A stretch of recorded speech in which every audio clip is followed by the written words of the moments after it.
Е така топ сонг. Поне това им е добре, топ сонг.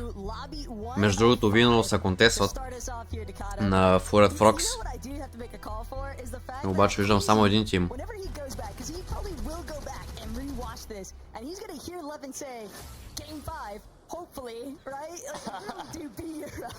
Явно са дипнали, да знам.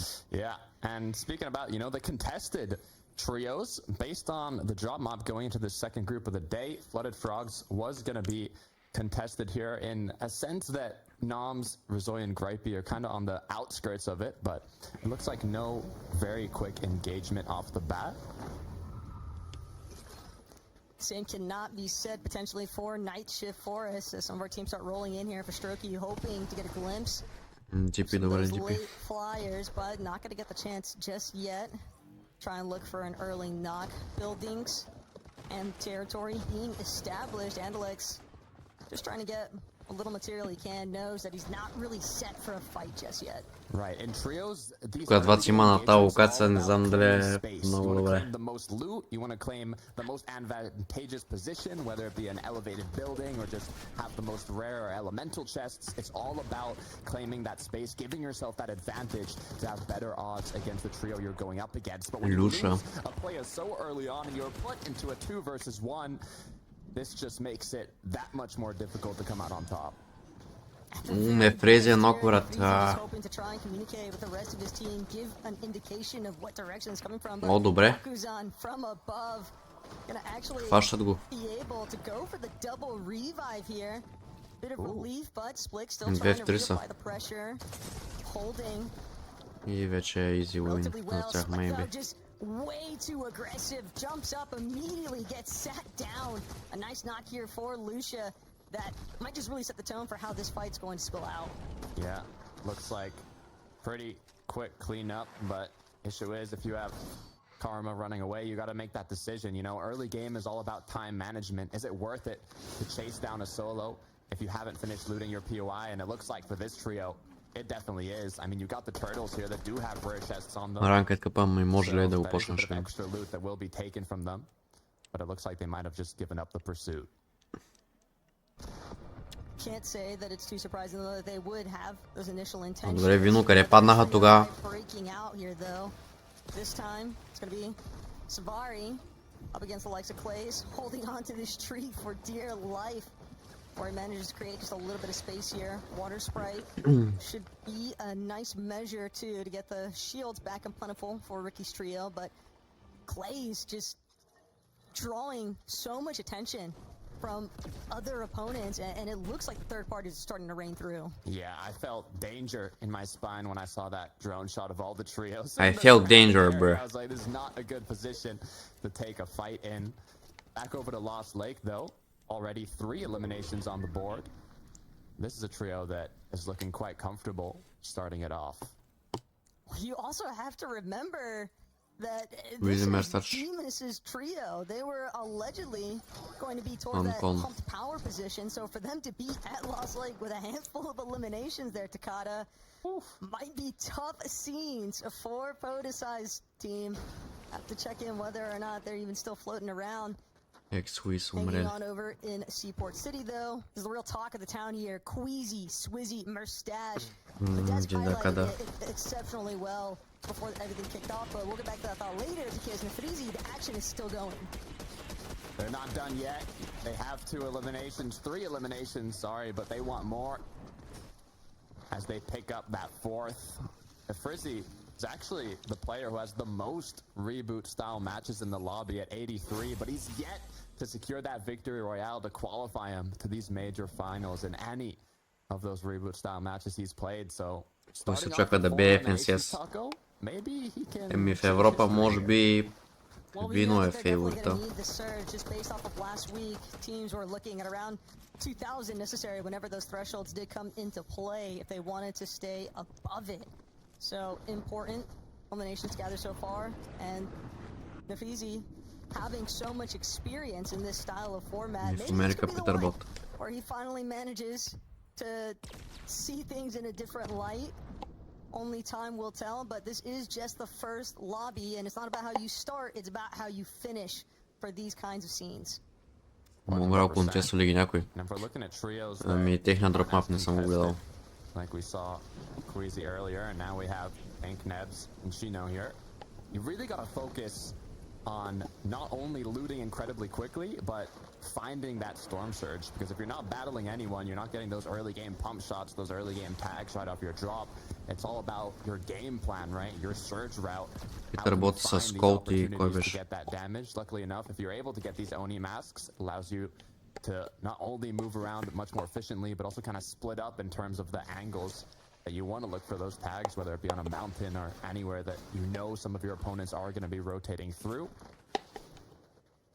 I think having the uncontested Demon's Dojo though, and opting to play a little bit more towards the dead side, so I think a lot of that northeast position of the map, you have some elevation that you can kind of play around with, especially when you imagine that there's still going to be some teams hanging around like the Magic Mosses and Pump Power potentially to maybe make up for some of that much needed surge.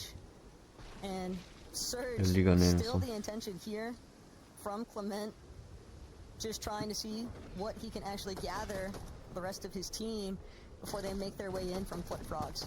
I really want to see a strong performance from these French trios, seeing at where the global championship is taking place. And it all starts here in the group stage. Your opportunity to qualify yourself to the 17 French players in this lobby are hoping to qualify for a home global championship.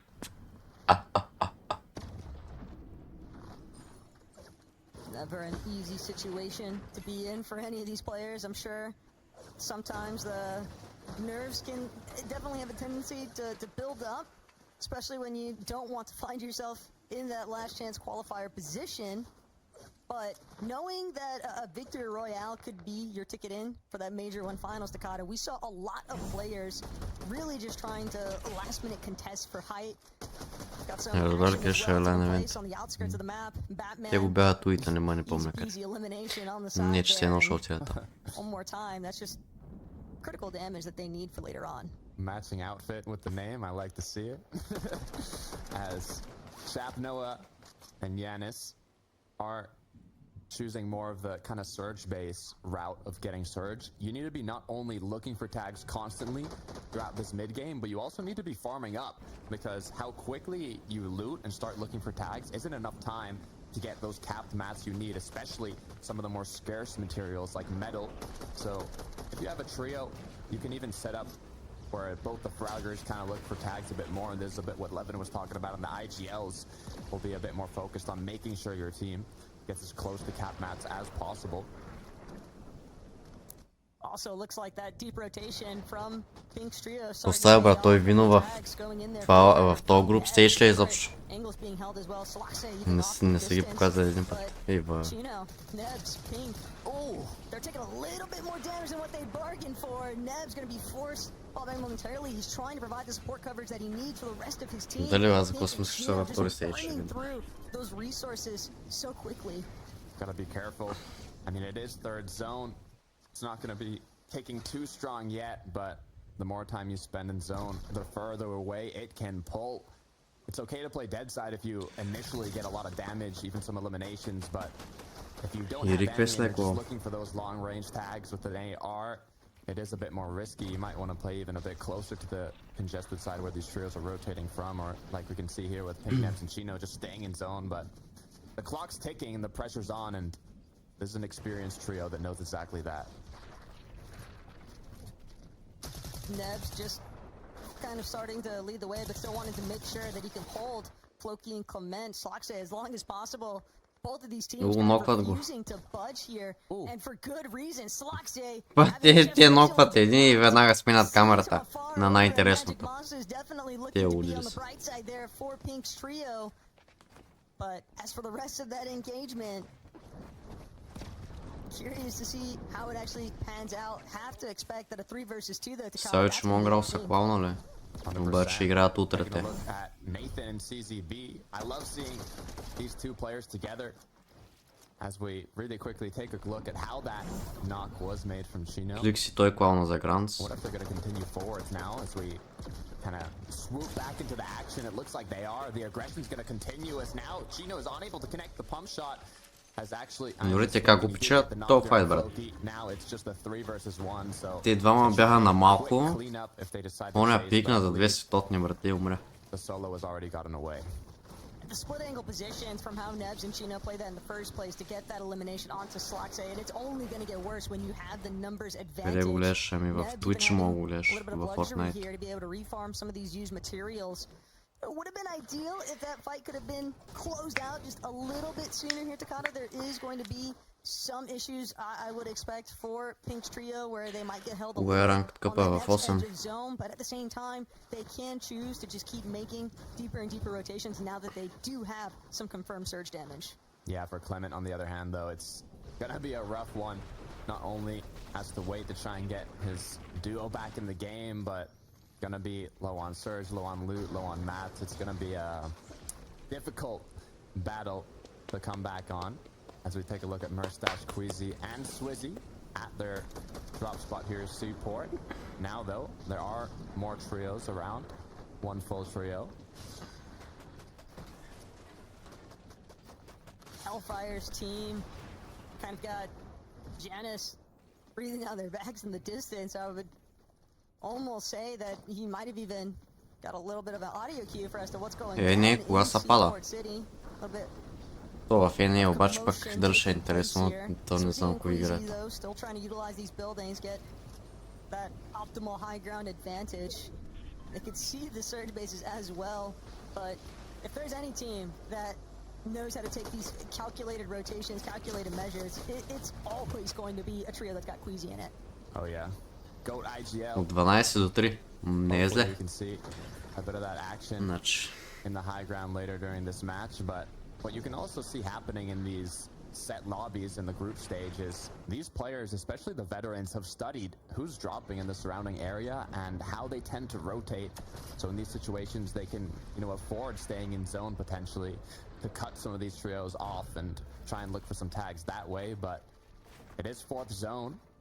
The Dojo's arena has appeared, Shogun Arena. Еми зависи кои играят в ENA ще ли. We'll see who decides to kind of make the first move onto it. And look, with the appearance of the Shogun's Arena, there's something that Levin kind of drew towards my attention not too long. И Брауни, братле, сам се пробва за Island. Фюзи до него. Лобитата явно много лагва, защото 6 човека стреляха и нито един не го хитна.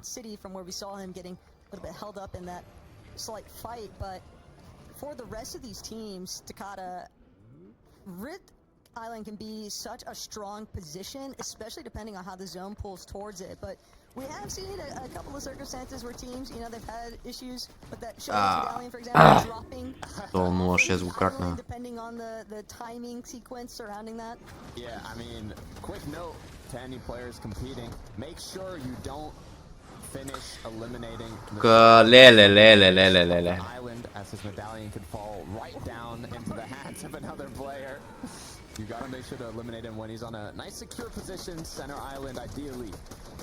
As Не знаят как се взима. Не знаят как се взима бота. Incredibly useful for these late games, as it looks like they're gonna be trying to claim that right now.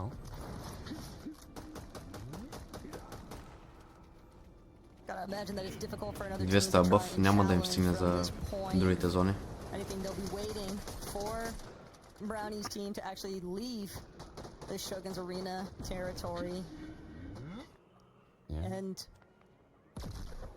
teams are just they're honestly just waiting for that Shogun's medallion, using some of the resources as well, some of those slurp rails that are still on the island. Тук са хората, които са са класирали, са били от топ 1 до топ 99.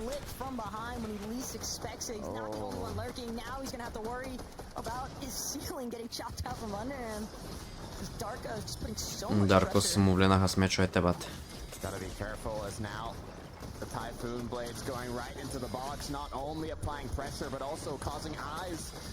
Опо! Като соло на 3 кръв. Умре. 3 years in the past. Мана не верно. На Монгрел Шинг-Шинга.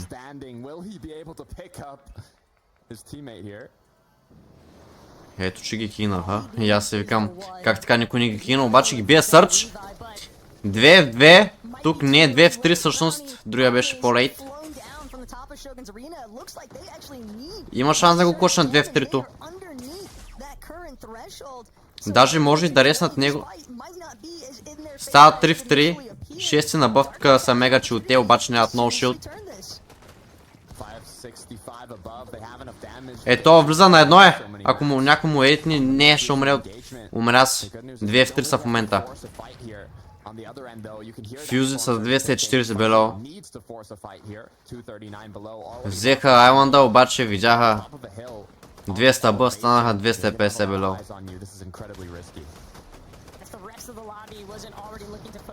Имаме дървна просто да направи нещо. Е, тук можеше да избяга. Умряха.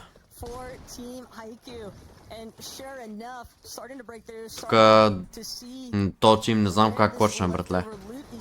Първо, че не ги убиха с меча, второ, че почнаха тук, къде ги биха сърж другия тим.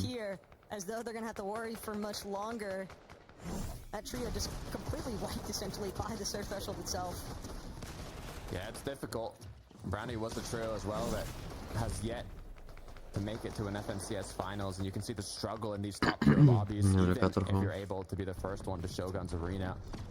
It's very difficult to continue that through the late game. As Srap now has to be careful. The benefit of already having 1000 damage, but having lost one of his teammates. Казанта колко бие? 2 ли? Да. And Kurama, things looking a little bit grim as well for this trio. It's down to just him and Werix. Trapped in Hellfire, they were able to get ample surge earlier on. Queasy's team, but they are just finding themselves so caught in the mix of trios. Craig and Azako, though. Не знам, що с тренстралите май са хакнат. Но ради Джанис! Чап е умрял. Сплашки и Бебен се има там. Пробват се да взема стената. Взели се. Бебето обаче не взеха. Добре, и 3 вратки има бебето. Зоната им пълнала. 350 бъв може да стигне, но за тази зона само. То Дрей нямат. Дулото няма до тях. Можеше им фрикил. Не. Към иска шот на Орали. Може би дървото му попречи. Ще влезнат с меч, трябва да... Ноки. Джанис! Джанис! Джанис умира. Леле, но Райли, ето че не миска двата шота тук. Но Райли е нокнат. Не го финишнаха или ще го финишнат всеки момент.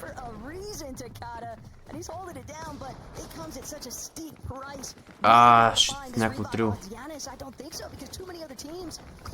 Джанис няма как. Видяха, че е сол тук, даже не е in зоната. Ще бие по 5.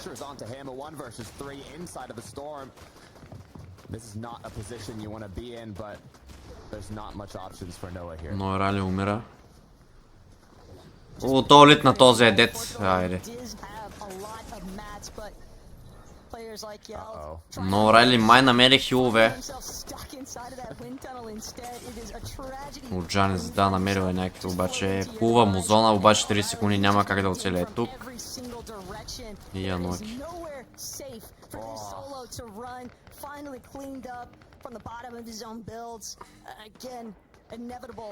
Кот се знаеш с таки Ивчоу, гайс. Ставим там шоп. Куизи мерстач, куизи да игала, братле, да игала. Го е колнал това сигурно да се качат на Айланд.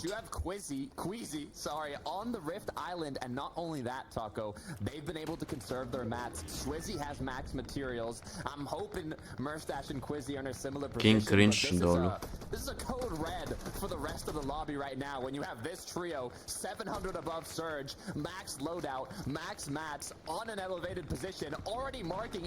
Дали ще уинат първа игра още Куизи? If you give Queasy max materials, essentially, heading into that 8th zone position, Takada, I think we know how the rest of this story goes, but don't want to commit to any sort of jinx yet. Защото сега играеше с кримове, пак бяха на хайграунд, обаче ги сникнаха. Точно ласт зон, сега да видим дали ще стане същото и тука. Защото Коизи винаги играе за хайграунда си.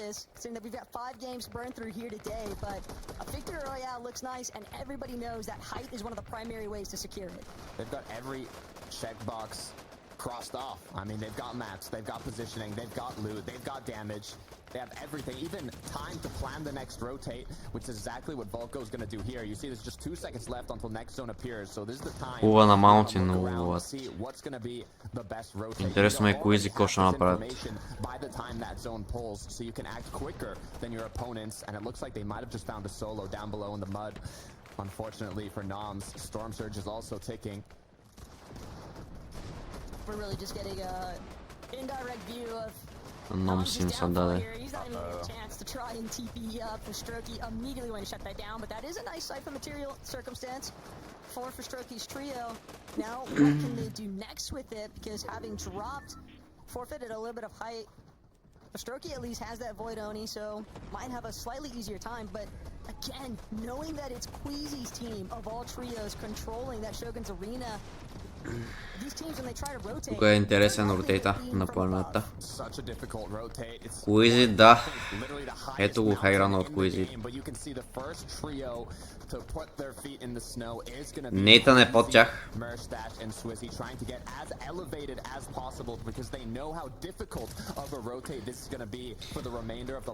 Отиват още по-напреде. Още по-нагоре. Ако пулне там, уния билдинги, може би ще ми е easy win.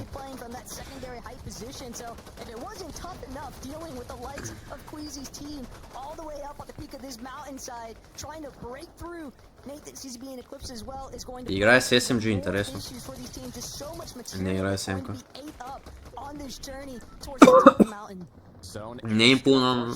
Не им пука обаче. Те са на хайграунд тук. Виж колко става долу, брат. Виж колко ти има долу. Хубаво, че им пулна, брат. Иначе Коизи го уинваха. Щях останат 5 има е така. 4 макс. Хубава Айланд. Малко островче на Айланд. Не вярвам някой да отиде. Непс са на най-низко.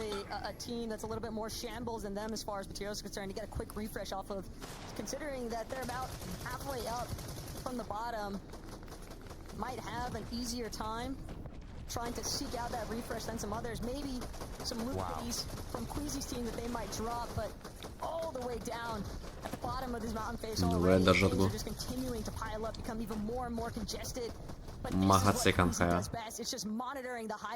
Твърде са нависоко, обаче май ще го държат така също. Освен ако не се качат на Айланд, ама не знам, не ми се вярва там да отират.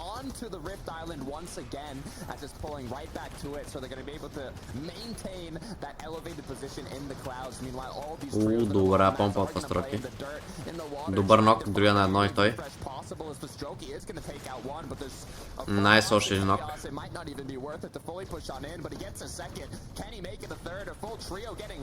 Найс, тук взимат доста мац, мейби. Топ 10. Качиха са на Айланда.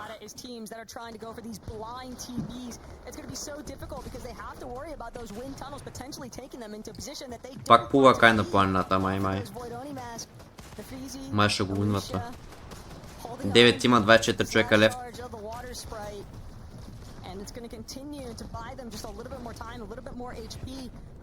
Пува се на плана, да.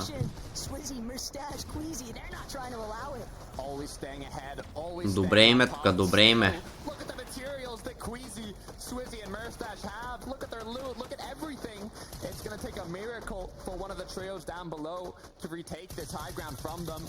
Тук обаче и да уинат и на другите е важно да са втори, трети, четвърти, защото топ 5, които уинат и после топ 5 от консистенци клават за гранци, така че всяка точка е важна. Тук в Астроки с 10 кила имат общо или 11, не видях. Където е много добре. Коизи си е взел стром демидж. Да, те са най-хелчи триото, обаче не Фрези и Люша. Суизи. Чуват си. Люша и не Фрези може би ще вземат second place, ако Куизи не тронат. Nebs as well, a couple eliminations to his name, but look at Queasy, just an absolute behemoth from above. Топ 5 11 ще остат. Пинк го кракнаха и мисля шот. Анлоки. Ето го Луша, кракнаха го обаче. Да, 2 в 3. Queasy Метърстач и Суизи, братле, на Гранд Файналс. Няма какво да се обърка. GG's. They're not playing heel off, they're playing aggressive, they're closing it out, and Swizzy, Queasy, and Merstash are gonna take home game 1 of Group 2. The best taco. Като никнемо! Чуя сега дали някой ще пане си Порт Сити, защото там ще е анкон, защото Queasy това вече е клаунаха. Нека видим дали някой ще е там. Дали имат мозъка на Ivchou или не искат да се рискуват техния страт на тяхната локация.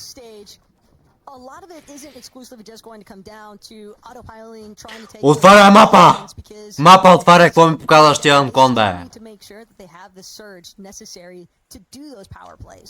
100%, and I'm thinking now in the back of my mind, where's Andalex at? You know, was originally contesting night shift. Now, nobody contesting night shift. But if we go to Lost Lake, we do have a battle that's potentially going to be unfolding. With the bat show win it off spawn it. Maybe. Is it the worst case scenario for Podesi's team? Just because they're gonna need the practice if they decide to commit. За кой си ми за пинг? Съм също. Бях и за Queasy, но той вече клона. We see success from Seti and Kimmy and Shari, so a little bit of off-spawn practice, a little bit more, I should say, it can always be beneficial in the long term. Никой няма. Нито един. Аз знаех. Not a single trio. Еми как? What are the odds, Tog? I guess they just want to stick to their, you know, routes, their loot path, everything they've studied. They don't want to kind of mix it up, even if it's that much potential free loot. It is a risky decision as we look at Nefrizzi now. Lucia, Starkiss, this trio, I believe, got second place in the last match, so they're already doing a great job in terms of keeping themselves up high on the leaderboard. I didn't want to jinx it there, got a little scared. Мисля това, защото Queasy падаха там, обаче те клаунаха. They did make it happen. This is some really nice early surge for. И никой не рискува да падне там. Knowing that, well, I can't say that they necessarily know, but they might have been able to scope out the fact that teams weren't headed towards Seaport City, so that also does introduce the possibility that teams might look to rotate through Seaport City just for fishing purposes, just for additional purposes. And when you have successful early fights, like what we just saw from the Freezy, it makes it a little bit easier to prioritize having some slightly slower rotations. Yeah, the thing is, normally you don't know if anybody's going to drop at that POI that becomes uncontested, but if you're one of the contested trios that are landing right beside it, like I was mentioning at Blossom Split or at Boxcars, I think, depending on the bus path, you can see if a trio is flying into Seaport or not, so it's very surprising to me that the ones that are already contested didn't kind of see that and make the decision to drop there, but maybe another trio, like you said, will walk through Seaport, be like, wait a minute, this is uncontested, a bunch of free loot, free mats, but also time. Reason трябва да клава от last chance qualifier. You're already on your mid-game rotate, you're most likely just kind of looking for damage at this point, but we'll take a look back at night. Shattered Span, right? If you're the team at Shattered Span, Futrix, maybe use one of those launch pads to head into Seaport City. They'd also be one of those teams I think that has an easier time at scoping out the fact that there's nobody there, and Shattered Span is definitely. След 11 дена ли чак last qualifier, what? Loss of, you know, some key resources like this qualifier, and it might make it a lot easier for them to not have to play from such a fringe position on the map, and I think at a slight disadvantage some of these other teams in comparison to what they can gather from that POI. Heading back over to Pink, Nebs, and Chino got, I believe, 3rd place last match. A lot of these trios have already kind of set themselves up 4th place for a good position on the leaderboard. Какъв този спот долу, бе, брат? Аз ще го виждам на първ път това място там. Все тези билдинги. 5 звездни хотели там.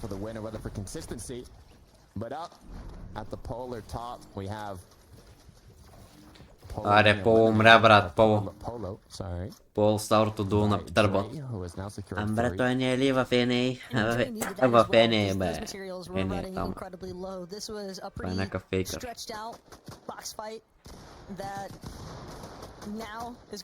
Тук става боя на годината.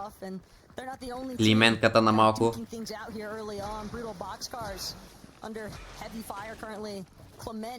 След 4 дена, ясно. Имаше глоки, не ми така.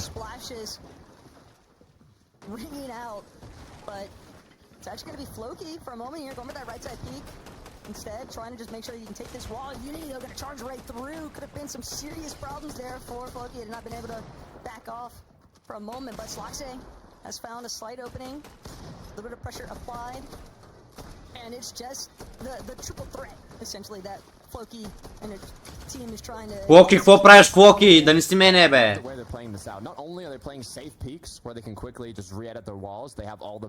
Охо, и триото къде сниква. All over the trio, but the issue is when you take too long, these other trios in the area are hearing those shots, they're hearing this battle unfold, and they're saying, you know, this could be a good opportunity for a third party, as now the sneaky play is going to come through. Това е тази стена, бе, брат. Що са такива графиките? Целият генг, братле, и трейна са на гъзи тук. Is the most unaware of just how threatened their current position actually is, because they're the ones that actually have some of these builds kind of work their way through the train station here at Brutal Boxcars, and with that menacing sneak up, you almost have to expect a time commitment even from Marvik's. Мале, тук ако бях аз направо, ще се изгубя, братле. Ай, така да чакам 2 минути в бокс. Ще поудеем. And they might have missed their opportunity at least onto Clement's team. Като уйнеш, тук не играеш повече, да. Аре, мърдай надясно, бе, брат, какво правиш? Бе, будава. То трябваше по-рано, бе, брат. И що стрелна сам? Добре, убиха го, найс. Не знам как го убиха, ама. A quick knock, bit of loot for the trio, but will they continue forwards? Like, that was so necessary because that was about to be embarrassing, but fortunately, I do think Marvik, that was a nice recovery. They were able to actually get that initial elimination onto Ricky. 2 versus 3, though. They want to close in on the rest. Bari was actually the one that had been split initially, but now this trio forced to play tightly knit. Bari doesn't have the HP though to keep things going.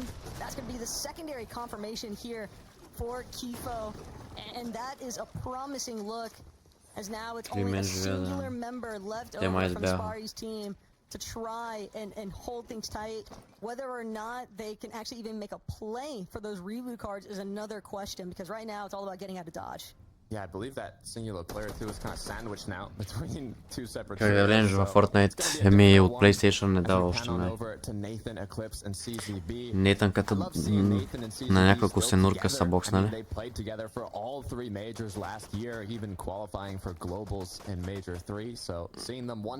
Добре, нейтънката ги владее мамка му.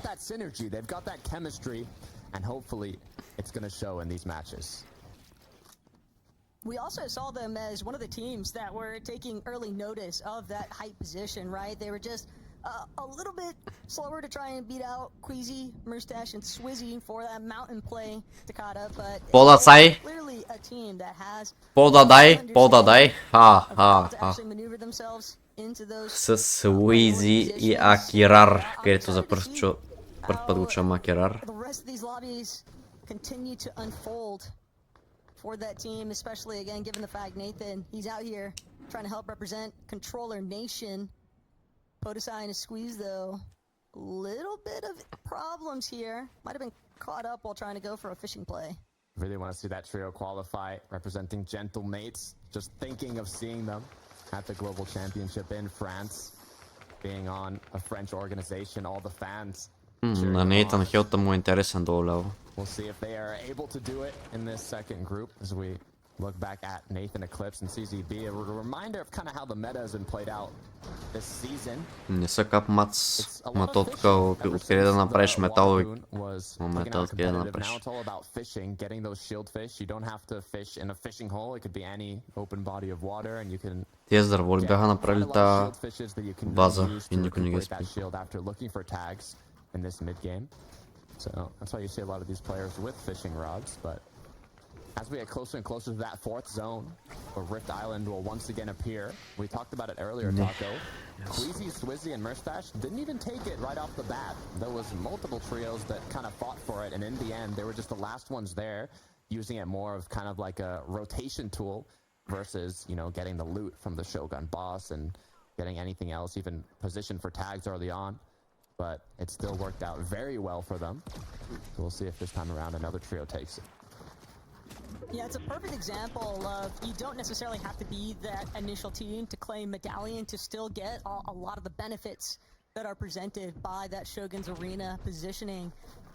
And even looking back at the trio that we were just on, Chat, Noah Riley, Yanis, we saw some struggles. Shogun's Arena could maybe be a new introduction to their game plan just because of the fact that if you don't have much search, that top overview can give you a lot of chances, I think, a lot more opportunity to try and make up the difference there. Still got to get flowers where they're due. Noah Riley did have some pretty crazy elims in that last lobby, so he's definitely primed and ready to go along with the rest of his team. Oh yeah, what you love to see from these players that have been competing for as long as I can remember in Fortnite competitive.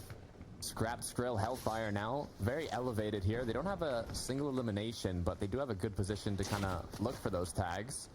Issue is I don't see too many trios rotating through, as Hellfire now is going to choose to maybe go to a different position, have more angles on trios rotating through. That's the benefit of kind of the mobility within this season with the Oni masks, the Typhoon blades. You can afford to kind of split up a bit more from your trio. This is a lot more risky, though, for Hellfire to be the one playing the solo position inside of the bush. Sure, he's got his teammates nearby, but he doesn't have the luxury of being able to just immediately teleport away from danger. If he gets spotted out, it's going to have to be a quick pickup factor from the rest of his team to help him out there. A lot of our trios just encountering their own fair share of struggles, though. Batman and for Strokey. Chapter 4 they'll be able to make a reboot play here now for Volko. Even if the early doesn't necessarily pan out in your favor, still have a chance if you're able to get that reboot through. It will be tough, though. Just there's so much surge now that they're going to be behind the curve on. Yeah, but if we look at Ivchou, Echo, and Repairs, this trio that make it to an FNCS finals, but when they get a Shogun Arena spawn like that, giving themselves that elevated position, this could be just what they need. 3 points on the board as well, which means in terms of consistency, it's only been one game, but not looking too hot yet. As time goes on and we get closer to those final matches, the teams at the lower half of the leaderboard are going to be playing a bit more aggressive towards that high ground for that win condition.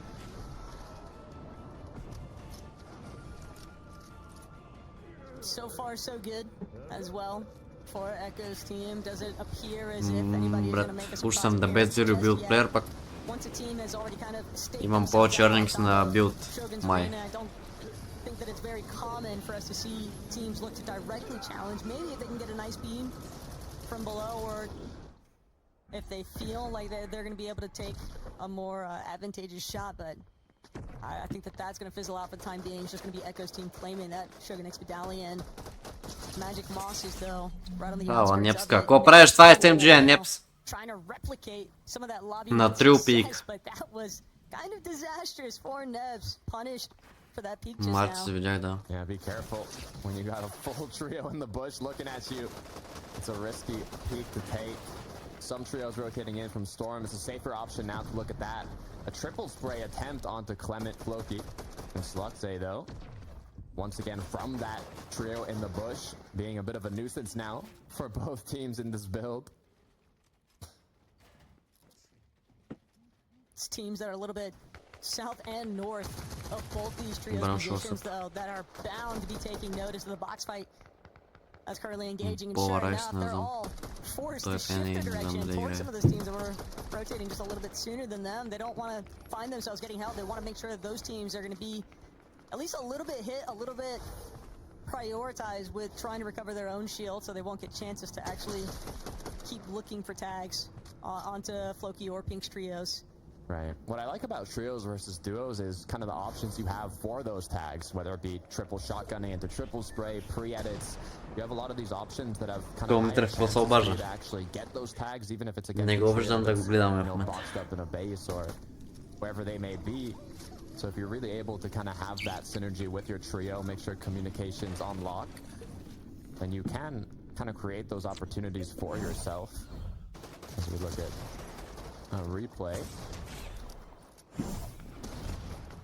И бе, този реплей направо такъв шитонч, да не се види втори път.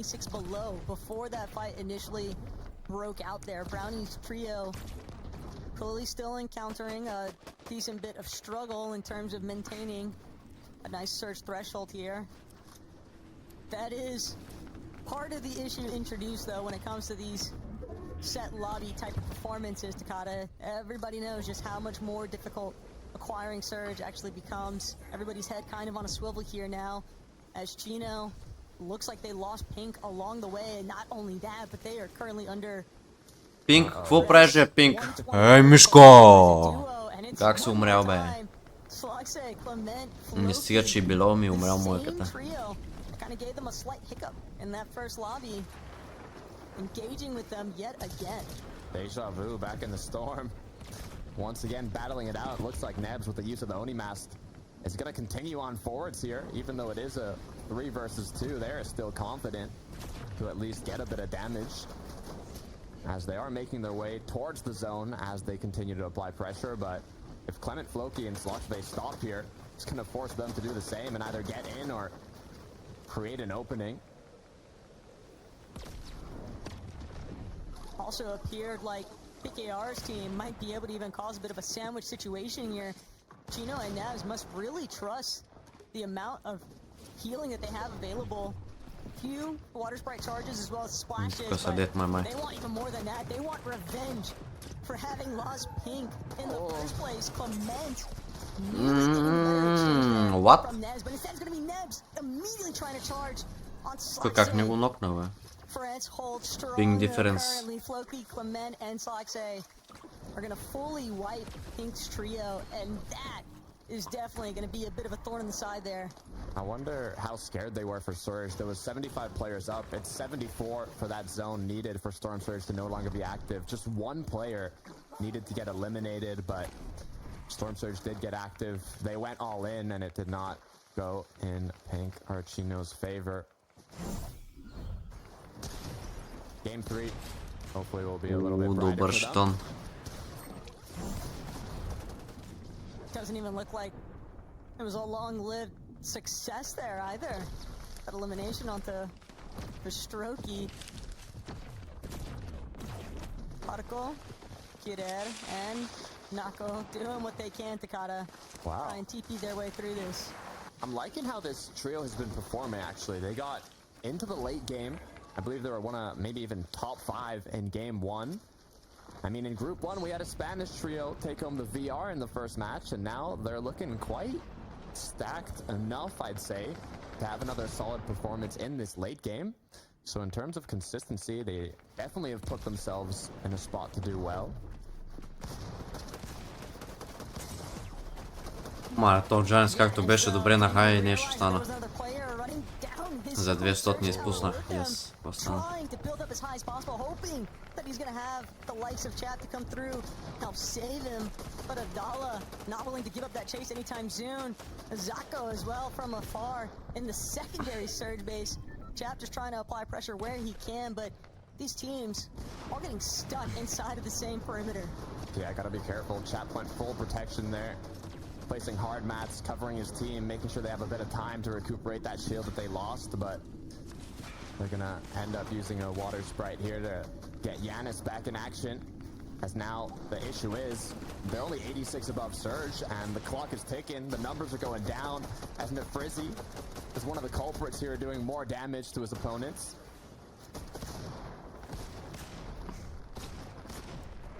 Hellfire and Skrill just doing their best to hold the walls so far, but Rakuzan and Nefrizzi, they're not willing to budge. They kind of understand they might have the advantages here. At least Hellfire. И 0 damage. He doesn't have a choice now. What? He's gonna go for the immediate pump shots.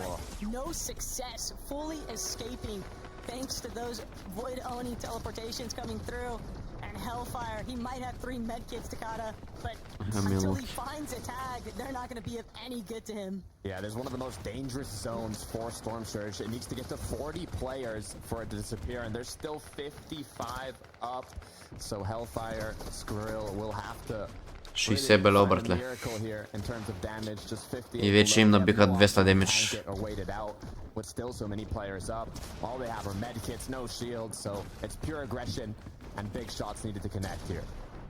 Skrill didn't even get a chance to look back. Alex and Sato gonna be the ones that ultimately find Бъв е, ама 21 точки е трудно. It at least gave him enough damage that he's now above that search threshold, but for how much longer? Podesai, the Squeeze, and Akira also a little bit trapped on a slightly more congested side of zone for the time being, but they're at least well above that search threshold, Takata, so they've got more time than most to actually make their next play.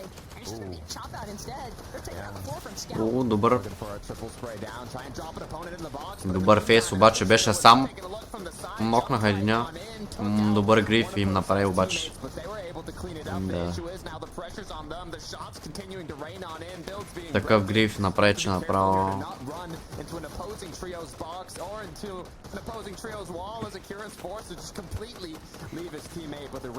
С уиската дали ще успее да се върне.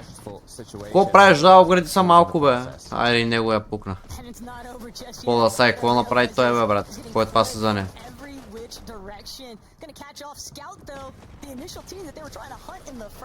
Добри пъмпове, ама... Добре.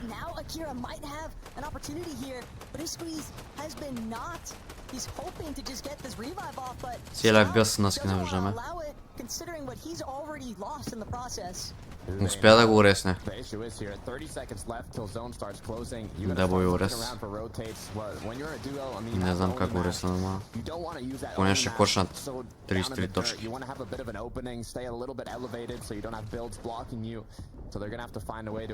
Грипей и Номс дали ще пробват за хайграунд.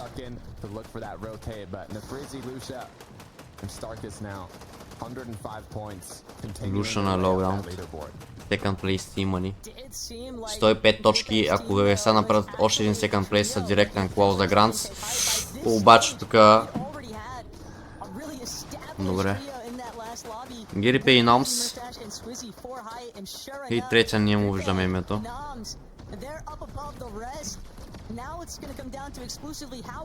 Но Райли, където ме убие един път на Солкеш къпа.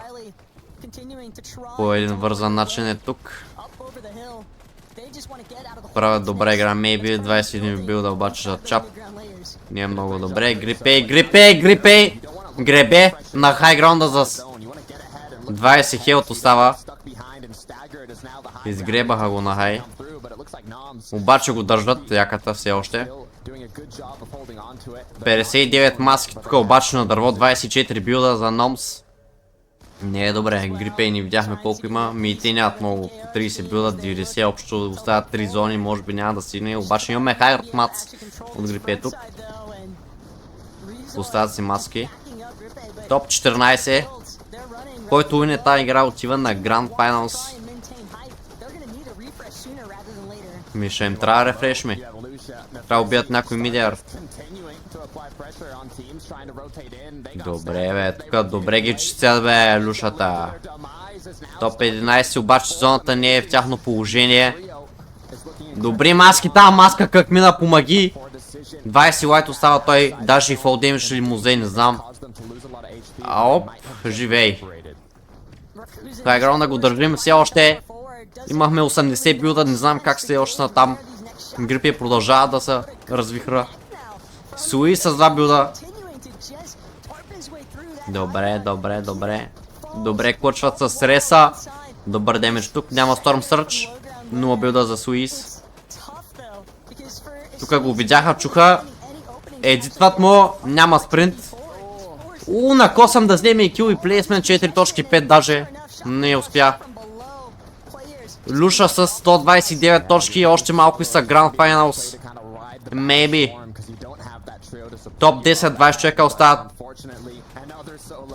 Добър дабъл едит, памп за 200 000. Браво на Даркос, ще оцелее ли? Няма сайфън нещо. Не му даде сайфън, дали е бил на 100 не видях. На нулъки за Даркос. Хайграунда кой е? Още ли е Грипей? Не влезе на фул лоу раунд. 6 има, почти всички са фул триус. Луша добри енгали. Грипи все още са на хайграунд, тия смаци не им свършиха, дали са взели рефреш не видяхме. Все още имат и за аутхил, случайно ако се стигне пред последна зона, тук на лоу раунда стават много яки неща. 5 пиловита виждаме на екрана си. Не знаеш какво да гледаш вече. Луша с 10 кила има тима им. Нямат, поне няма той хилове. Добре, влиза тук. Как бил на тази стена? Добре, добър пъмп в строй. Добре. Фул фронт. Ето този титан мога да убием. Има медальона. Къва 200 му наби. Топ 3 в момента, 165 точки, още една. Още малко точки и са Grand Finals. Демос ако убие. Рикъв. Как му го стилнаха, так му шеш да се убият един друг. Грипе и Номс отиват на Grand Finals. Second game. Holy fuck. Взеха хайграунд. Който вземе хайграунд, братле, винаги уинва. GG Grand Final за тях. GG.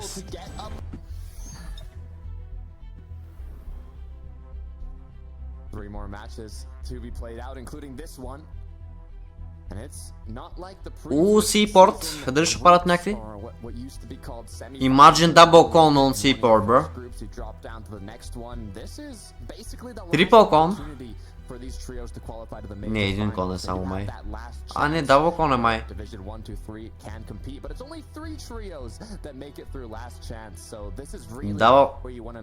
Double con на Seaport-а.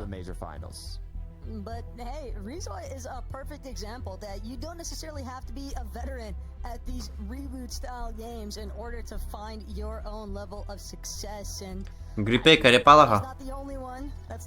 Не фрези, даже виж къде отива, брат. Не.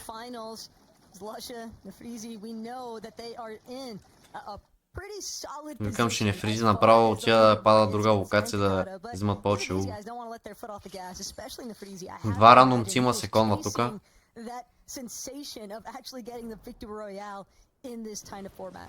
Oh yeah, they just want to close it out. And I mean, we saw Seaport City uncontested the match after Queasy, Murstache, and Swizzy ended up getting that victory royale. But now it looks like there's two separate trios. Росен шоу удивителна детра напш. These trios aren't having the best of days so far, so they're kind of looking to see what they can switch up. But the issue about switching up a drop spot, you're not going to have your loot path. You're not going to be as efficient. You're not going to know as much about the trios rotating your surroundings. You're not going to know your path for Storm Surge. It's a lot of difficulties that kind of arise from changing a drop spot mid-tournament, but you know, it's anything's possible in FNCS Taco, so hopefully one of these trios can come out on top. I mean, we're talking about trios changing their drop spots. We've got Faded Pigeons team going on a bit of a scenic tour from west to east, essentially. trying to see if they could stake their measures in lobby number 3 with a different drop in comparison to where they have been going at lovely lanes, but Pink, Nebs, Chino, Митър, защото мапа не са апдейтнал ли, бро? Demon's Dojo belongs to them, and they are not willing to forfeit that anytime soon. They are not letting that one slide as we look at Eku here alongside Ivchou and Repairs or T78 IGL in game as they are at Flooded Frogs. Shockwaves. Не, без Shockwave няма да се бори. Трябва да са Shockwave. Their game plan, not too much, you know, pressure in their surroundings, especially now that Noms, Rizoy and Grippy has qualified. Трябва да се пореда. Even if you qualify, though, from a position, there is no real guarantees that we might see that same level of commitment from some of these teams once we actually make it to that Major 1 finals. Because as the desk has already pointed out, there are teams competing even in this group today that are potentially looking to just compete to be contested at their natural drop spot as far as that Major 1 finals is concerned. And with that lingering kind of in the back of your mind, you obviously want to get the most optimal practice in. You obviously want to qual regardless, but it's clearly going to be a long, fought-out process, and fighting is something that Demas' team has excelled at today. Over at Night Shift, looks like they want to close this one out quickly as Darm has already found an elimination, putting his team now in a position where they do have the upper hand. The Moose picks, looking for separate angles, trying to just find where these players are hiding, an opening. It is mostly wood builds here, so if they do want to look for a triple shotgun, might be a viable option.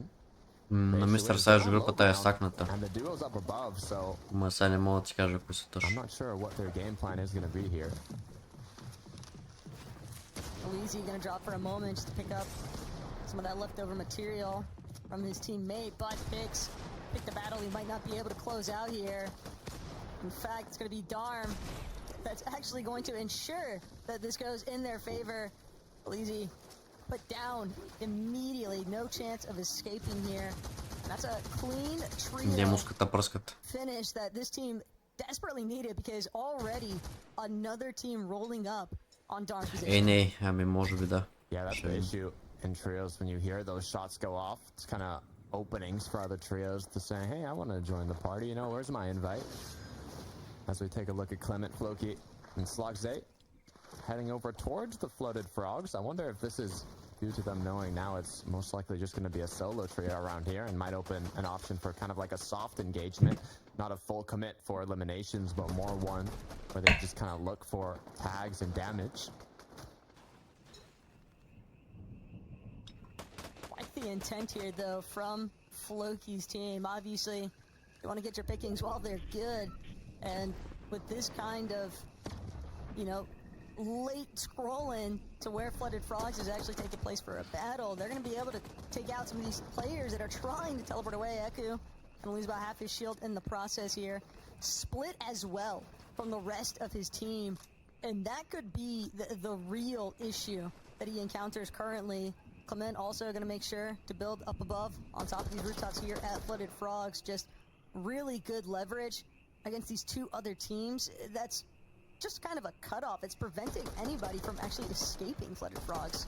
Yeah, it's a great opening for tags, but also it's going to cause his opponents to kind of use mats if they do want to escape, like you said. So we'll see if they just continue with this kind of soft engagement, taking shots when they see openings, but not really going for like a pre-edit or triple spray type of play, more just kind of playing it a bit slower here. But this skirmish might also change the narrative that we've been seeing. You also have to remember that Pink's team, lobbies 1 and 2, kept running in and kind of being forced to pause because these teams were exchanging, you know, their own elims, trying to get surge on each other. I'd expect that that's because Pink's team, uncontested, typically at Demon's Dojo, they've been having to find their surge elsewhere. So they look for that, you know, north base, dead side rotate into the zones. They run into Floki, Clement, and Sloxay since they're already coming out from that Magic Moss's kind of territory. And now, Pink's team, they have Surge. Floki's team, they're looking at two different teams entirely. So almost wonder if that's going to bode a lot better results here for Pink's trio in the long term of match 3. Right, it's all about setting yourself up for the late game, right? Not just acting in the moment, but have your decisions be meaningful ones that have, you know, thought behind them on how is this going to benefit me later on, which is a lot of what these trios are doing. I mean, it does take experience to qualify to the groups and even more experience to qualify to the major finals. As we can see, Nako up top on the hill with his trio who've already positioned themselves in a nice location to kind of find those tags. As we head back over to Nathan CZB and Eclipse. So far, no eliminations, but they've got loot, they've got materials. You want to be rotating on your, or I mean, getting a mats on your rotate. You never really want to stop farming in these types of lobbies, but it looks like they might just be able to find a sneaky play onto Andalex here. Close by. Ooh. Andalex might have just barely escaped for the moment. It's Marco who is actually under fire currently from Nathan, CZB, and Eclipse. Had Andalex been just like a second later, I think, at running out from his position, he might have just been toast. Things are still looking incredibly grim for Andalex and Marco. They were hoping probably to just try and take Sato's reboot guard, look for some relatively uncontested positioning to see if they get that reboot van going, but now fight for their lives, and it doesn't look like Nathan, Eclipse, and CZB, they have set up base on 2 separate surge bases, essentially covering the hills, kind of looking into Twinkle Terrace. This will be a tough one for Marco to escape from. Yeah, the thing is, Marco and Andalex, they have Лучше information по-скоро ще играят за that плейсмент, Eclipse не за don't, win. right? They don't know that Andalex Защото им трябва една добра игра was само. without any shields. If only they hit one shot, would have been all it took to know, okay, you know, this team is low on shields, low on loot. We can make an aggressive play here. We can push them. But since the player that they ended up tagging did have shields, it didn't give them any of that information to know that they do have a big advantage if they want to take that fight. So they're just going to continue to play it safe. Luckily enough for Andalex's team, it's going to give them a bit more time to get out of that position, even pop minis like you saw. But the rotates are going to continue for the teams around Brutal Boxcars. This is the drop spot that has that train that could potentially give you 200 metal per teammate. You have... Най-добрите ги слагат нарочно, да се вижда добре играта. Really tough spot here. Ivchou gonna be forced though to stop trying to actually chop out Neku's floor from underneath him, and Ivchou just gonna opt to, I think, reunite with his team. Еми, Дени, както прецениш. Once the shots come in from the third party, everyone is on red alert here. They're not trying to find themselves compromised, as tempting as it might have been to continue trying to pursue that elimination onto Nako. He managed to escape. Is it going to be enough, though? I mean, escaping with that little HP, not even sure if Nako had his teammates close by at all. It's going to be a tough one to come back from.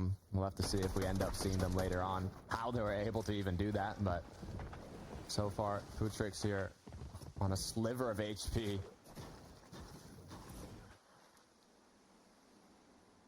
Some concerns, though, because it seemed like it was Pink's trio that Futrix kind of had in his sights. Scout, alongside the rest of his teammates, surge basing. They're trying to cut off these teams that are looking to rotate inwards from that flood of frogs position, and they know they've likely got the comms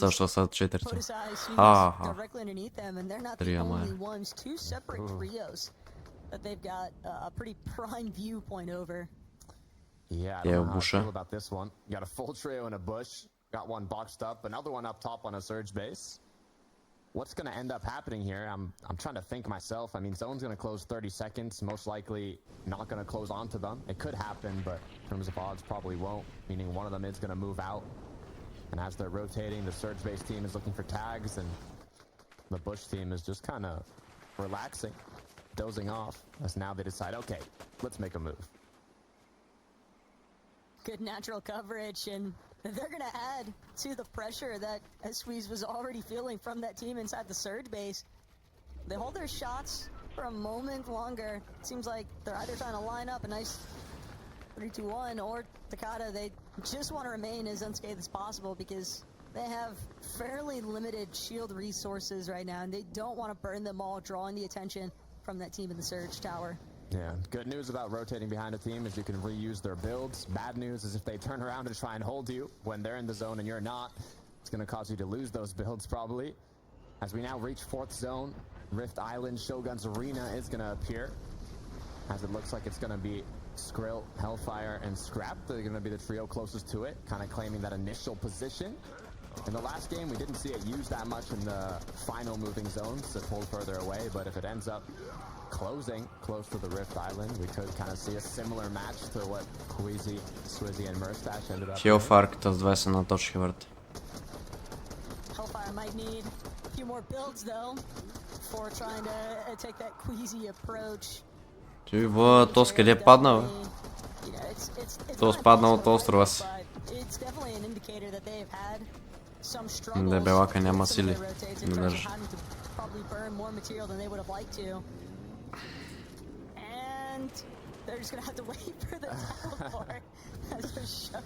What? Slipped off the arena. There was a tactical pause for Shogun here. If the now just like cherry on top would be if they eliminate him on the edge and his medallion fell off the island, but good enough news is that it's not 320 below. Или е Let's see бъкна. how much damage this trio. Yeah, that's I mean they did have 0 eliminations, so could be part of the reason as we've got the По да се below. mates trio here. Big fan favorite going into Ексуис направи демидж. rooting for this team, let us know. As now they have to find something as they're 144 below. They're gonna need a few tags, but X-Squeeze is gonna be the one getting cracked. Has the chug splashes, but almost not enough time to use it as Podeside's gone down. Now left as a duo. This is not a fan favorite position, that's for sure. As far as M8 is concerned, they're just trying. Fuck you, къде дойде това, бе? Heads above water, but the third party already rolling through. Fakey. This trio just raining havoc from the backside of the builds, and Split Karma, they know they might have just lost the loot that they were essentially trying to gather off of these refreshes, and Fakey seems like he's no interest left. They got exactly what they were after, a little bit of damage from a team that could tell was desperate for a fight, and now Какво значи това below? reposition for Ами ако си below, Good to go. зоната ще взима по 25. То не е зона ми, Storm Surge се нарича. As now 83 players are up. И си взимам по 25 кръв на 5 секунди. А пък ако си абъв, както в случая, си добре и няма да си взима нищо. Already have enough damage can kind of focus on other things, whether it be fishing for shield fish, focusing more on their rotations, if they have enough damage, even just playing full dead side. But on the contrary, the ones that need that damage now В този случай, into more risky situations to kind of push trios that might just play full Анделекс defensive. му взима Surge. But this is exactly what Darmin Damis would be after. This team is no foreigner when it comes to these box fight situations, and Демуската добре са нафармили. for this trio, so much fish as well. They have been making the most usage of these fishing rods and just finding prime opportunity with so many choices at this point, Takata. They've got ample time to actually choose their next destination. You know what I haven't been, I want to see more in these groups is kind of the recontest for high ground. Obviously, easier said than done, but if you've got if you've got shield fish, you can kind of make that tanking zone play into triple Oni mask backside of zone onto high ground. Like there's plays you can make. We've seen Queasy do it before to aggressively take that high ground. Will one of the trios decide to do it? Time will tell as Floki, Clement, and Sloxay are 321 below still. 4 more players need to be eliminated. 360 below. To not be active. Не им е лесно. Have such limited opportunity here to actually try and tackle this fight up against Ivchou's trio. And if they don't strike now, they're going to lose out entirely because this team is just trying to get out. They have no interest in fighting. But Clement тук взе дабъл ерита обаче. one of them continuing to try and close the walls around him, seeing if he can cut him off. But unfortunately, Eku just one box ahead, still managing to create just a little bit of space here. In fact, it's even Sloxay that's going to be forced onto the back foot. He's trying to see if he can get a chance to recuperate, but he's burning so much, and soon enough, those surge takes are going to pose even bigger problems here. But Eku, накосам Климент да го убия, бе. Clement goes down though. Floki with the reversal gets a knock as well. It is a 2 versus 2 now, but as shots continue, pressure now eyes on this trio from other players in the surrounding area. Eku forced to go on in now. It looks like Floki still has... Към мисля на двамата, ле. You need to connect those shots. Luckily enough though, he is going to be able to get that last connection. Unfortunately, another trio was quicker to it, as Floki now is just a little bit of extra loot for this refresh. Fakey's team has just been the Grim Reapers of these third-party engagements, and hey, if it works, it works. And not in the slightest, but they've got to be careful they don't find themselves becoming victims of their own game plan. Karma now closing in onto a BSK and Mosier's position. Still split enough though, both of these teams to kind of take their time as far as choosing whether they actually want this box fight in the first place. If Echo had one more shot there, Takada as well, that would just be tragic. Oh no, wait a minute. What did we just see? Polo going right on in with the Typhoon Blade. Closing out his opponent with a slice. Ще е си бело за скис. Трудно да кочнем плейсменти. И що не пише точките? Маранка къпа плейт ще го почнем сигурно.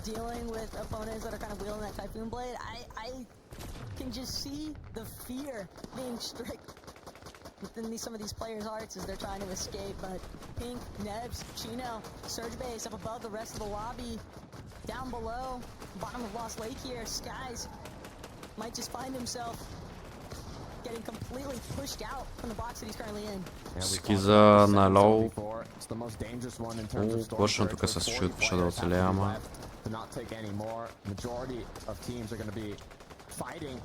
To try and get that damage now, as Skies being a solo makes it that much harder. He does have a couple minis, but it's only going to grant him a few seconds here, and still so many players have to be eliminated.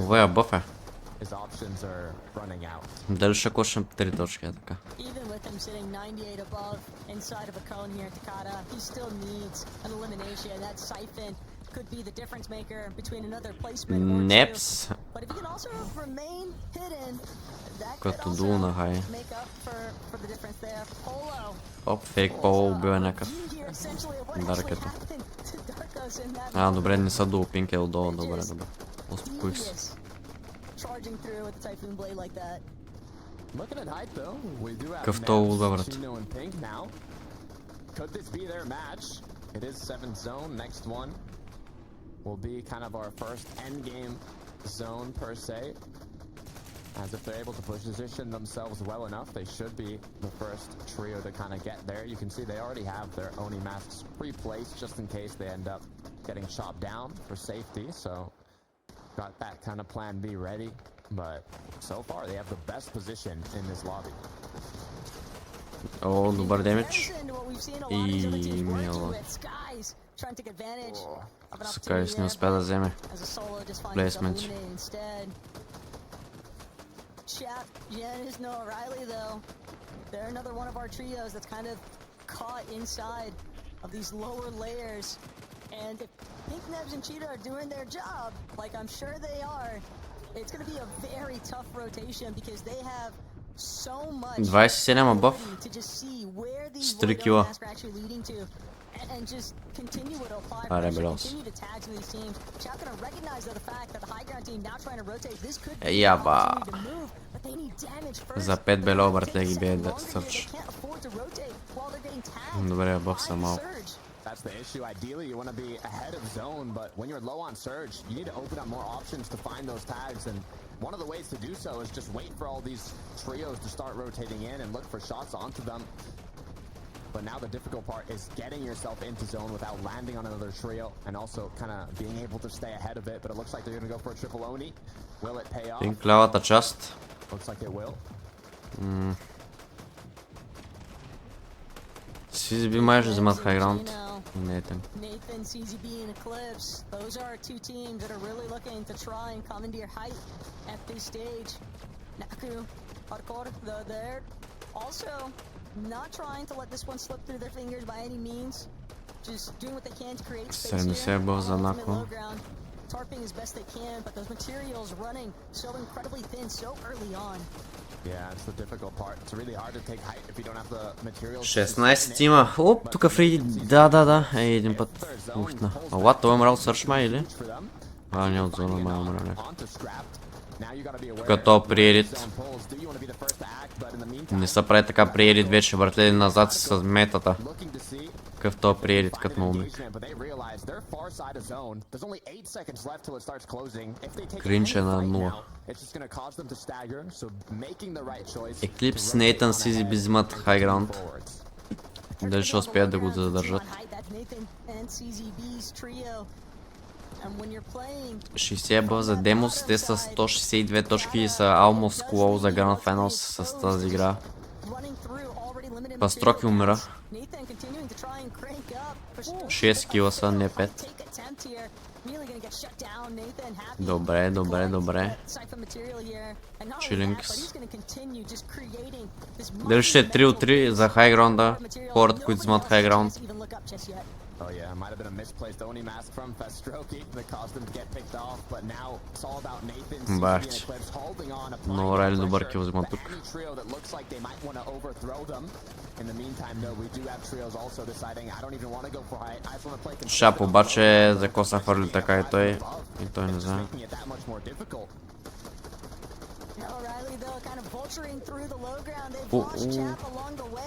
Няма как.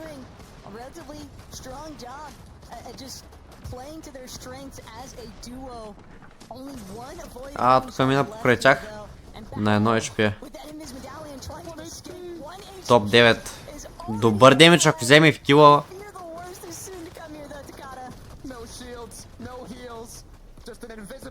Беги, така. Взе някакъв сайфан. Олад някак са хилна от бебето са хилна 30 кръв. Найс нок тук. Нямаш патрони. Топ 8. Хитват го отзаря.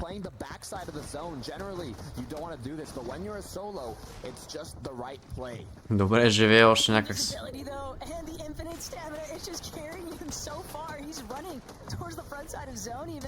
Добре. И умря. Топ 7 пак лошна добре. CZB все още са на хайграунда. Топ 5. Димо склават и тези 205 точки. Друг... Какви насранки. Какви насранки, братле, с инвизибъла. Но, братле. Но, чакай леко, чакай нова. Не се взимай за някой. Къде тръгваш за хайграунда?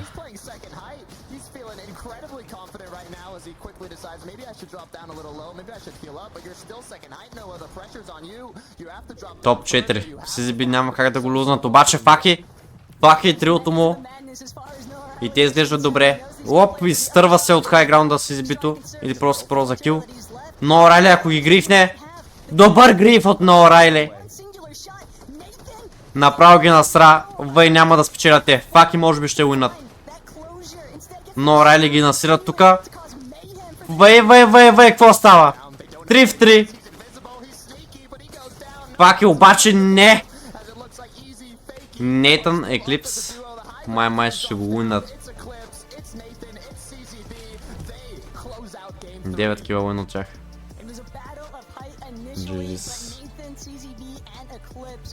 Тук беше клоуз. Ако No Rally беше нокнал някой от хайграунд или път те от лоуграунд, ако не бяха толкова зле да ги помпват от всякъде, ще да уинат от лоуграунда.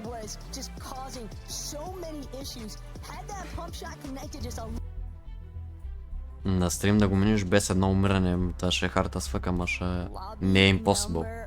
Някой ще го направи.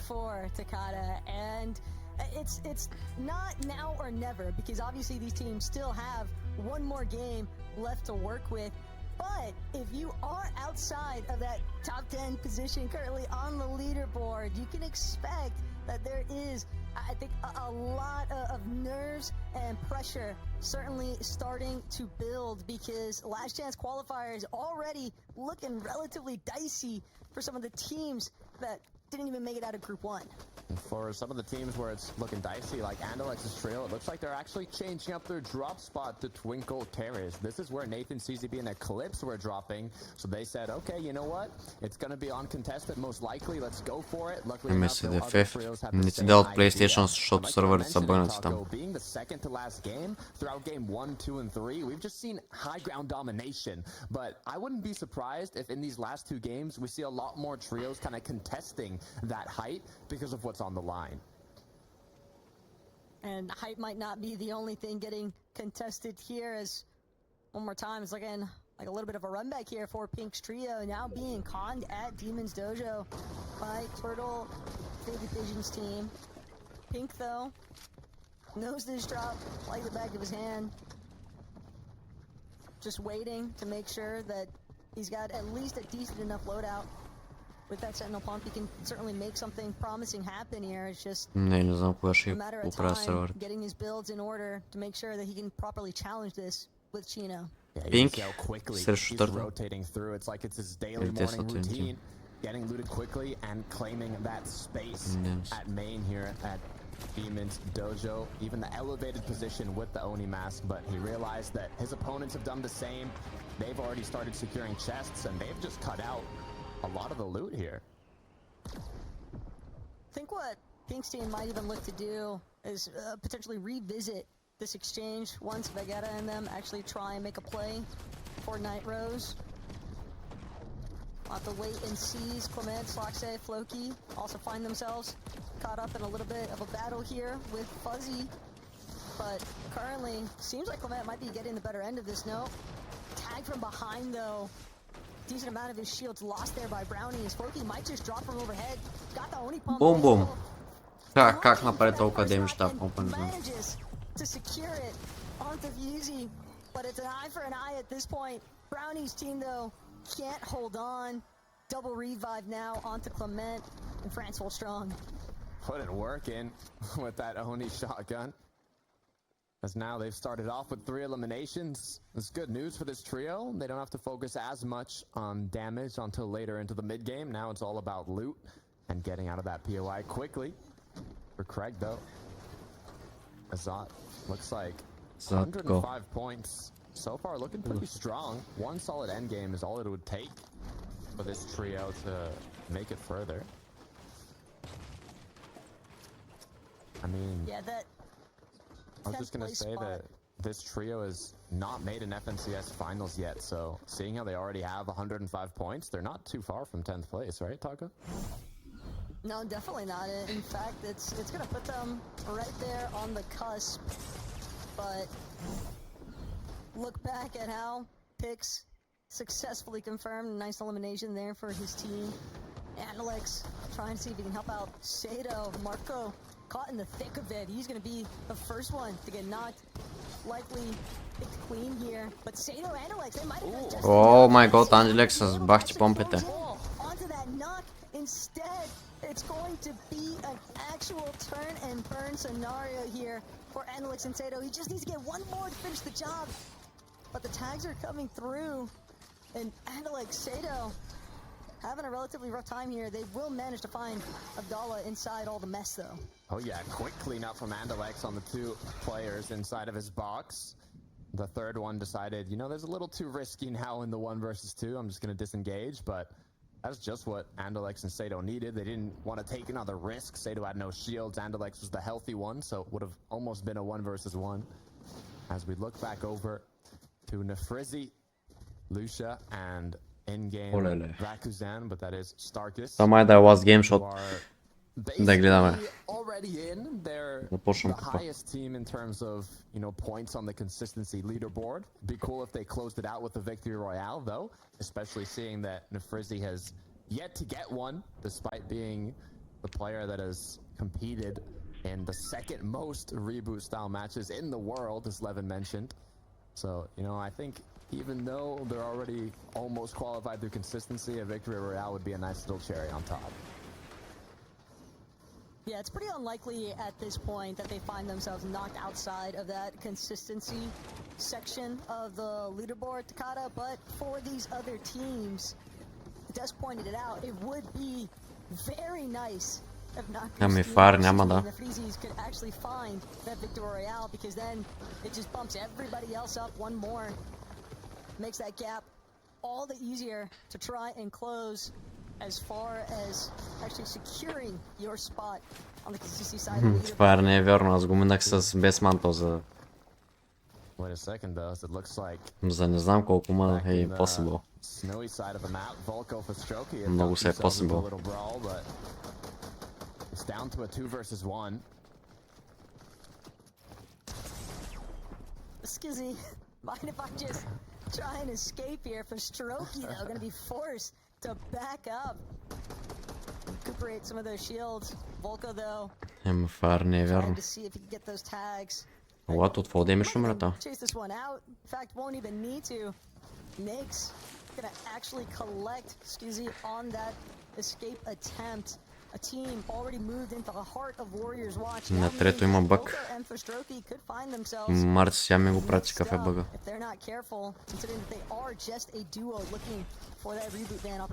Волко бахте, не ми лезе ребят. But don't want to get too risky, especially when you see a full trio finish off your elimination. Kind of just let them have it.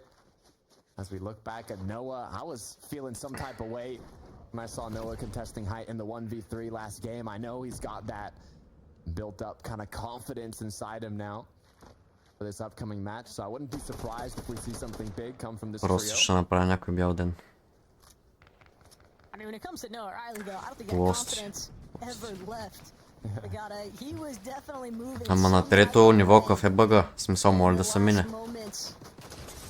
Of game 3 almost makes you wonder. Darkos though, on the other hand, he is in a world of hurting here, just trying to see if he can reconvene with Haiku, but he knows that he's being completely chased down, looking for anywhere to try and slip through, but Nako not willing to give this one up.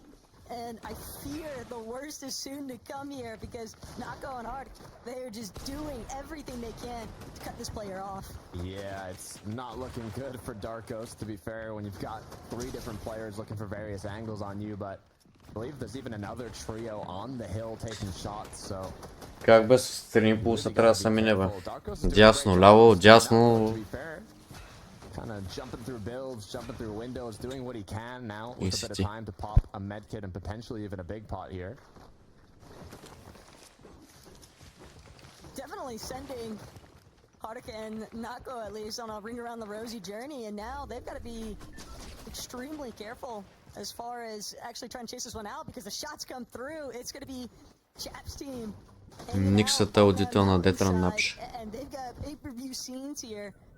The fact that there's at least one player trying to run away from a full team, so they know that these teams, they're not working together by any means. Chap going to be the first one down, even preemptively placing the Void Oni TP in case he catches himself biting off a little bit more than he could chew. But with such a strong overview, Kid Ed going to get ate apart here, just shredded.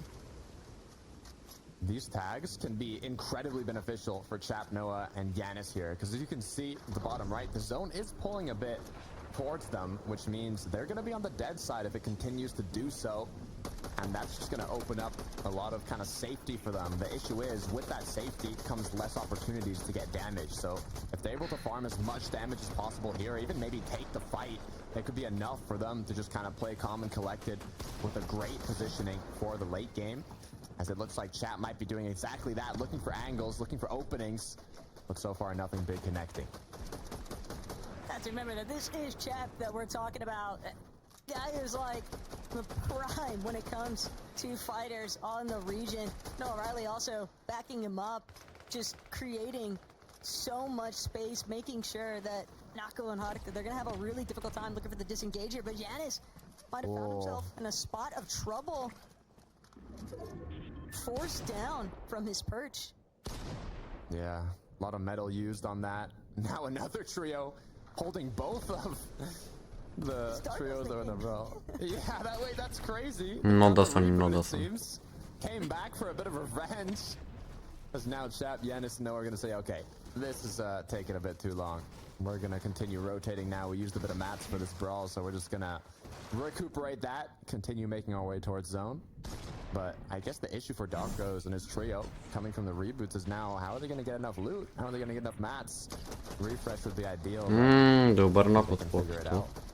Ooh, nice beams from afar there by Floki, just playing from inside the storm. We've also got Pink's team threatening Putrix's. A little bit more mid-map positions for both of these trios involved, Също and да. seems the intent from Pink's team at least is rotate a slightly separate direction. They got their tags. Now they just want to make sure they're reserving as much of the material as need be, but still looking to cover their backs where necessary. And just 20 seconds left on this third zone until the see where the fourth one appears.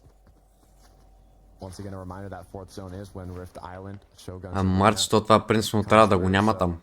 See players trying to kind То of това position трябва да го themselves. няма.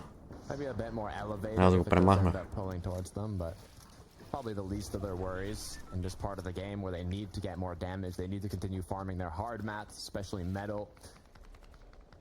As we look at Memo here. Plus Pink's team, honestly, they might need to be the team that takes Shogun's Arena, just because when you think about how this game started off, it's this trio right here, Faded Pigeon, Vegeta, and Turtle, that kind of played a little bit of spoiler. Ферет, какво правиш, же, Ферет? Първи път, който го показват на стейдж. Currently fighting it out by Foxy Floodgate. They're kind of revisiting that point. It's at Луша се просто за Иван. Вече са already call и правят някакви неща, I guess. Пускат му се на уша.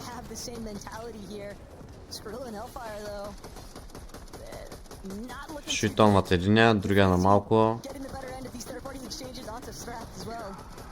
Yeah, I mean, Frizzy, Lucia, and Starkus kind of have the freedom of being number one on the consistency leaderboard to play that much more aggressive, that much more confident. But it could lead to their demise. They take down one, but Starkus goes down as well, turning it into 2 versus 2. Shogun Boss now joining the party as it looks like another elimination is going to come through for Frizzy, and they're going to close out the whole trio. О, добър фейс на това, обаче е сам. Леле, къв трол. Боже пък. Нокват обаче него пак.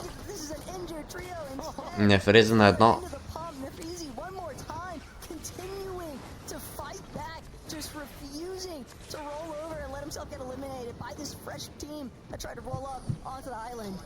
Quickly gonna decide though, too much chaos with Shogun over there just exploding through your builds. Not a place you want to take a fight at, especially having lost. Ще пробват да ребутнат ли, ама нещо няма да се получи май. С два тимата. As Dre is gonna be able to secure Shogun's arena. Well, considering that they lost Marino, Какви 5 минути ще ме трябва да сравним с МС. Не без споко. Няма нето. Against the likes of this duo leftovers, but until that takes place, Alak and Dre, they'll at least enjoy having some control with that Shogun medallion early on. Yeah, I mean, they're kind of playing all or nothing. 30 points on the board. A victory royale is really what they want here. But it's not going to be so easy in the fourth match. There's a lot of trios that want that VR. On the other hand, though, you said, we talked about Pink earlier. I mean, they're in 10th place. They are right on the borderline of qualifying through consistency, which is why they took the safer route in that early game engagement. They can't take any risks. They're just trying to secure as many points as possible, and that's just the position that Nako, Kharko, and Kide is also in. They do have that fishing rod to try and secure those extra little shield fish right before the end game.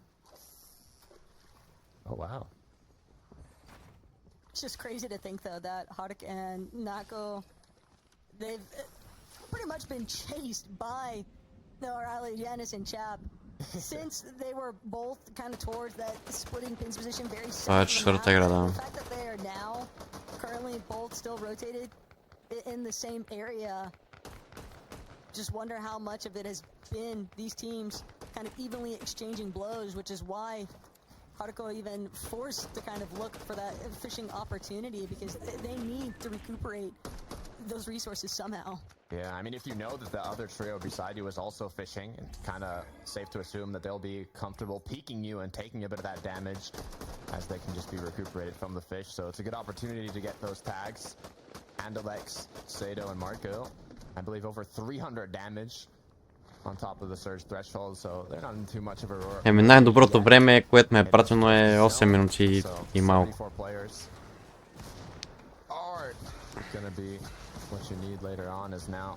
И то е на стария мап, така че good luck. Good luck.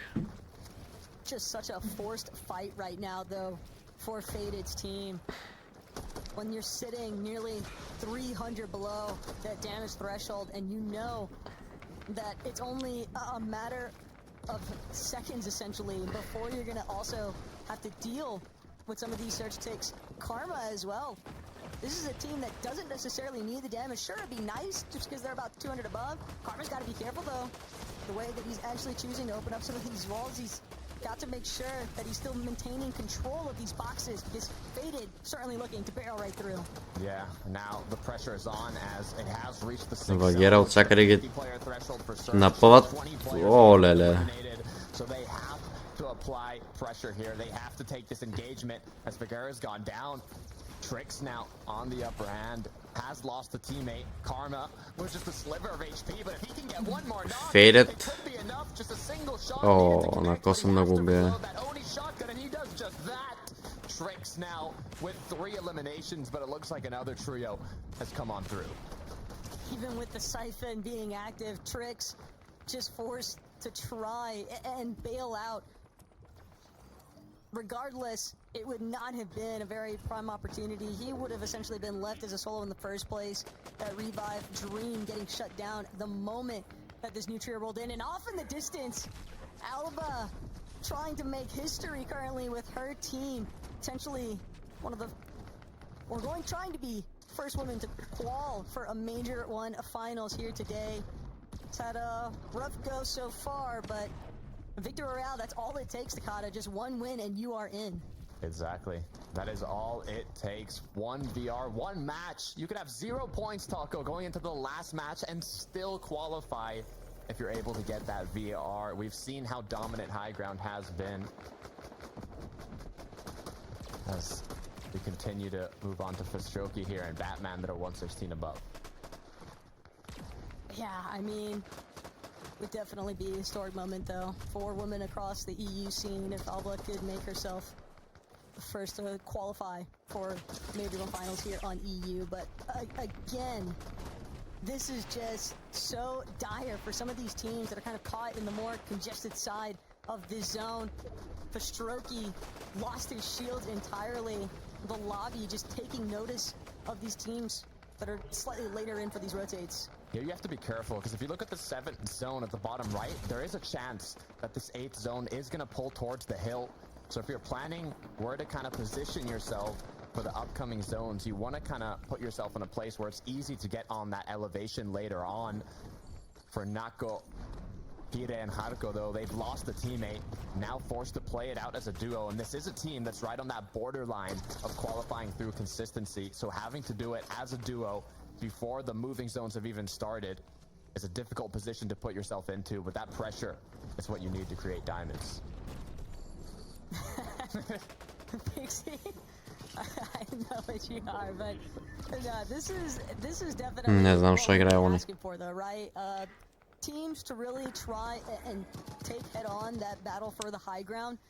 Right now, Putrix up against the likes of Peaks Trio, Chino. Walking on high ground. Teleport in even. Ма, But те they're зона not ли the са? only ones looking to clash. Currently, Yeezy, Fakey, and Moser coming up on the boxes just behind PKR. but their position going to be given away because they need damage and they have to make it happen now. Love to see a pre-edit come through here as something that they can capitalize on, having that full trio with basically full HP. You know there's going to be a lot of solos, duos, and even trios with low shields, so having that potential advantage to take a risky engagement might just be the move here, but it looks like they're going to decide to just rotate on in. Maybe try and look behind them for some tags, but the pressure's on them now. They have to be careful. Don't want to fall down below. Don't want to get dropped to an imposing trio looking for that damage. Белоса. That men's team, they might have the intentions though to just chop out those floors. На кого дропнаха? Not gonna be Pink. able to get the job done here. Impua. Credited with that What a elimination. 3 in total. Doing an excellent job though at maintaining their surge. All things considered, when you have such a heavy disruptor for your early game, like what we saw from being contested unexpectedly, Takada, the fact that they're in this current position, all they really need to do is just break their way through to the high ground. Oh yeah. It's easier said than done though, Настройки especially около могат да хванат от on the консистент. literal opposite side of the zone, having to do the furthest rotate possible in this 8th zone, as now it's starting to come to a close. These trios have 55 seconds now to plan their not only rotate to get into the zone, but the next rotate as well, and that's exactly what Pink, Nebs, and Gio are doing here on the mountain, is staying ahead, but the stroke is gonna find one. Strokey finds one. Keep in mind though, saw Clement teleporting into that surge base. Might have been pre-existently owned by them as well. Could be some real. Ей, откъде се спана това лудя? Колко са на хайграунда? Solo is just kind of stuck on the outskirts of where all this attraction is pulling in. Добър нок. Slaxe and Floki, Факел бе. having already set up this surge base in advance, they're gonna find an optimal elimination onto Fakey and just continuing to try and spray down these secondary height layers. It's the perfect position though, north side of zone, right on the mountain. If it ends up pulling back towards them, it's going to be the perfect pull to maintain height. And even if it pulls away, they have so much elevation that they can instantly use those Oni masks without as much of a risk of getting blocked off by other players. Unfortunately for the team on height, it is going to pull back down south, so there's no longer that intense elevation, and now are a little bit more scuffed per se, not as much mats or heals or anything. Ама в Асторка май ще го клава 151 точки, ако ни избърка това с гейм. Very nice though for Noraili, Yanis and Chap. As now the TPs to front side are Добре, държат. trying to do what he can to crank up, make sure that they still maintain it.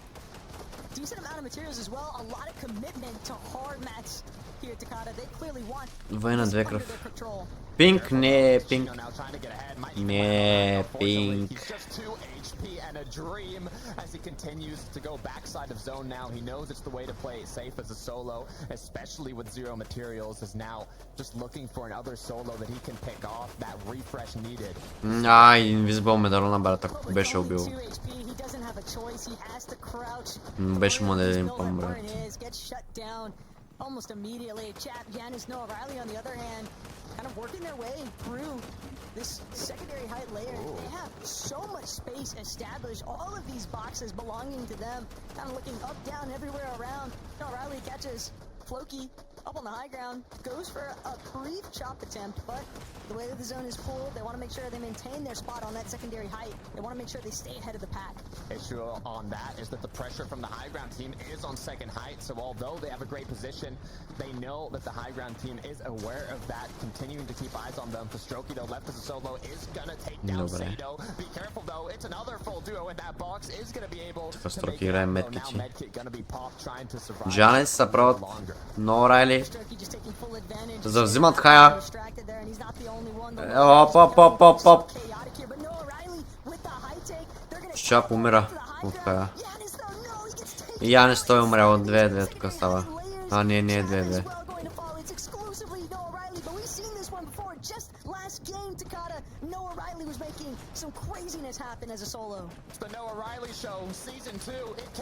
Пробваха се за хая, ама не стана. His run from last game, forced to clutch it out again, as so many duos and trios are still up. The good news is, ако играха за плейсмент, можеше да е по-добре. Ама рискуваха за уина. actually prospers at the end of it all. Can they hold on to it though is the question. Sluxe now in the low ground layers catches Clement trying to just trail right behind him, staying as close to his Следвам team as Халкай. possible. Поки умира, не знаем на колко точки са ни показват. Gotta be careful. BKR now with 4 eliminations trying to get back ahead of zone. Was so far Ало, behind добър нок обаче. with his team, but he's got Климентката, Климент. He's following him as it's pure chaos on the low ground. Clement doing what he can to stay invisible, stay Някакви рономес. finding that opening for that shotgun shot, but Kifo up above is going to be looking to close this one out. 2-2. Или? А, не, припанос. Бах ти рандомите, брат, какви са тия за първ път.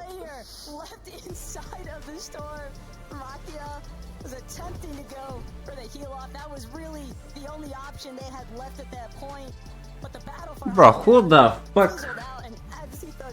Who the fuck won?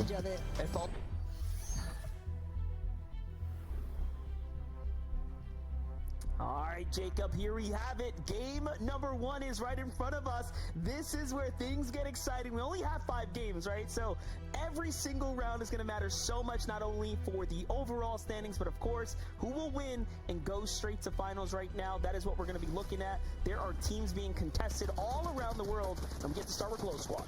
Yeah, this one's going to be a tough one over towards Tinkle Terrace. A lot of space, but immediately they get those floor spawns and go to work. Zach is going to be the first one dropped. He goes back to back. They don't even see him at the top of the roof, just terrorizing everybody down below. And he's not even wasting time getting the elims. He's letting his teammates know where the last player is at for a quick cleanup right out of the gates.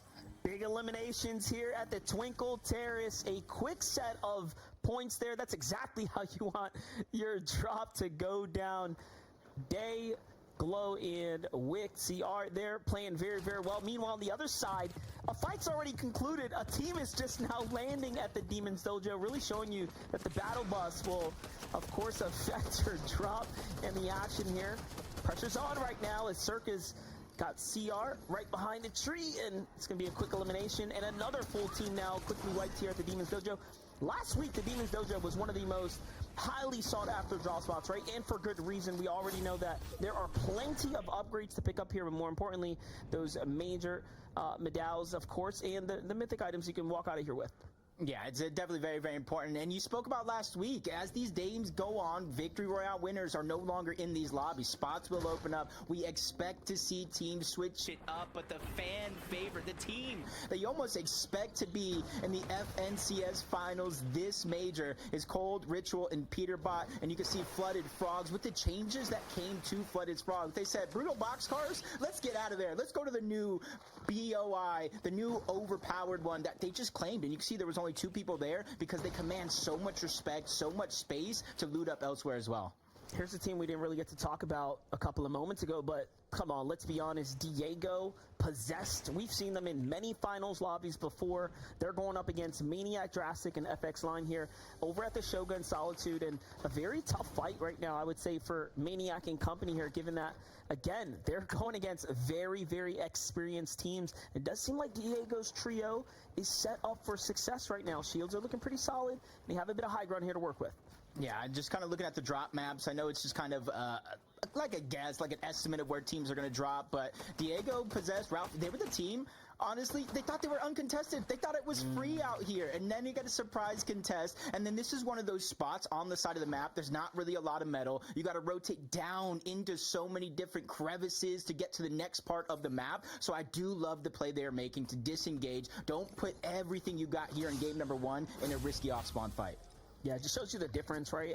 Different contested drops. If it ends quick, you're good. If it's going to get dragged out, you want to go ahead and move on sooner rather than later before you get punished and put in a worse off situation. Jatco, Muzz, and Rise, we've highlighted this team so much, right? Just given that, of course, we saw the swaps. Clicks, of course, once being a part of this trio, who's now found himself in the finals. We got to keep eyes on them. And then, of course, Vidil.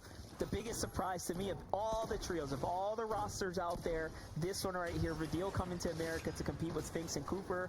What a sweet surprise here now. Yeah, can you imagine the turnaround for Vidal this season? He didn't necessarily perform so well in the FNC trial on EU. Didn't really have anybody to play with. We heard about the phone call. Cooper going from a coin flip to a phone call, getting Vidal all the way from EU to NA. And Monster, let me tell you, they have been one of the most consistent teams this season outside of Peter, Cold, and Ritual. And that's why a lot of our analysts from all over, not just the ones on the show, are looking at this as the potential team to take that top spot away from them. Oh, that's right. And then, of course, Booga, Threats, and Aviv. I like to look at this team as not only a highly skilled, very competent set of players, but friends, right? Friends that, of course, have participated with one another in a various amount of events and different types of different tournaments. And now, of course, looking to get it all back together here for the FNCS, running it back one good time. Had a lot of chances to catch up with even Threats himself. Just a very level-headed player right here. This is a team that can easily, of course, pull a Victory Royale. And then you have Sonetto, Veer, and Scar here. I mean, I had to highlight them just a bit, right? Lost Lake's a great drop spot, but more importantly, very, very seasoned team as well. So this is what makes Group 2 so exciting, so much to work with. And look at this. Looks like they are turning in that Water Spirit. Yeah, my only real question is how a lot of these teams that are uncontested are going to kind of set up, start to get their surge. You can see a real priority on looting, getting your materials, getting your resources. That way you can. You see him kind of letting his two teammates, you see them in the minimap, push a little bit towards the south. They know Surge is going to be in their head. You see the stat right there, around 1,700 damage to stay above Storm Surge all game. And that's why you see his teammates trying to be proactive to get, even if it's a little bit of Surge early on. Yeah. Some easy math for you to work towards. There's Bacon, Cam, and Macwood looking for some exchanges. Meanwhile, Peterbot, though, biting off more than they can chew. Ritual and Cold left to try to clutch this one up. A lot of down bodies here, though, so this is absolutely winnable as it's a 2v1 situation right now for Ritual and Cold. Yeah, and honestly, when I was kind of thinking about this team, talking about weaknesses, and you kind of look at them at first glance, they have no weaknesses. And then I really start to think their own weakness might even be themselves. And Cold realizes it's solo. We talked about how dangerous he can be as an individual player, especially with Peterbot on his team. But with no help, he lands the first shot. The second one's even easier to complete the wipe. And if you look at that, Cold, all 3 eliminations for the team, setting the tone and the pace for this trio. You line up 10 teams in this lobby right now, I promise you, 9 of them are not making that push there. It doesn't make sense, but Cold is so confident. When he wants the door open, he kicks it down. Well played for him. Jumping on into Victor V here, Skittles and Chim. I like this pairing right here. Obviously, we saw a lot of Victor V last year, right? Paired up alongside Paper. He's had so much time to grow and continue to mature as a player. And he had a big decision, Jacob, right? Does he stay on NA and basically compete here on the central servers or otherwise? And he decided to stick around and take on the competition. Yeah, and I love that. He's somebody that you kind of think about years ago on that Western region contesting Arkham and Epic.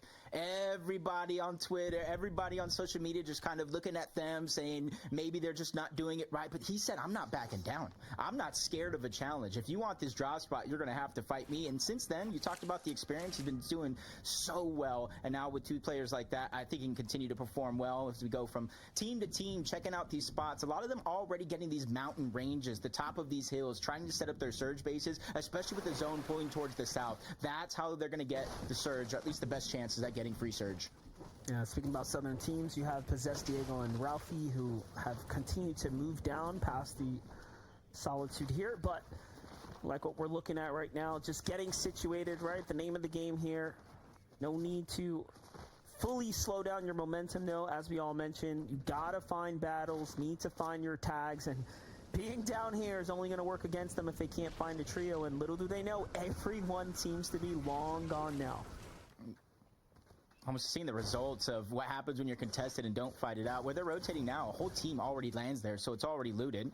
Brutal boxcars. You see not only 2 teams directly in this POI, you see on the right of the minimap, 2 more teams set up at different elevations, just trying to get some easy shots down here on these teams that are trying to get as much metal as possible. Their drop spot probably not having that resource, and you can see Macwood, Bacon on the outside, and their trio towards the outside. Macwood got cracked, so he's just kind of forced to box up at the edge of zone, wait to heal, while everybody else kind of gets free reign at him.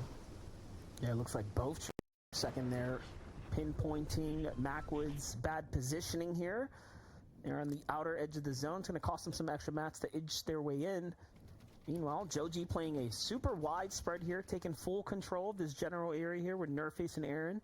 I like what they have going on. Seems like Joji's got his team farming up the material count for whatever they manage to invest here in this game. And even though Joji's going to have to rotate, I love this position. This is how you're going to get a lot of that surge coming from all those teams that are rotating from north to the south. But if you look, he has the Fury Assault Rifle. Compared to the Hollow, it's going to be much, much harder for him to try to get the shots that he needs. But that's why you see him and his two teammates kind of spread out towers in 3 different locations to try to cover more ground and try to get more lines of sight on enemy players. You can take a look at some of those players right now, but here's over to the Warriors watch. SMT's Caliper, Ziggy, Eduardo also set up for success. One thing's for sure, Oni Mask being picked up by every trio that finds it here. Its mobility being the key to, of course, success here for most. Ziggy, though, looking a bit worse for wears. Here's a team that's seemingly gone through a bunch of heals, so their drop not really yielding much for the trio right now. Bit of a scrappy turnout for them.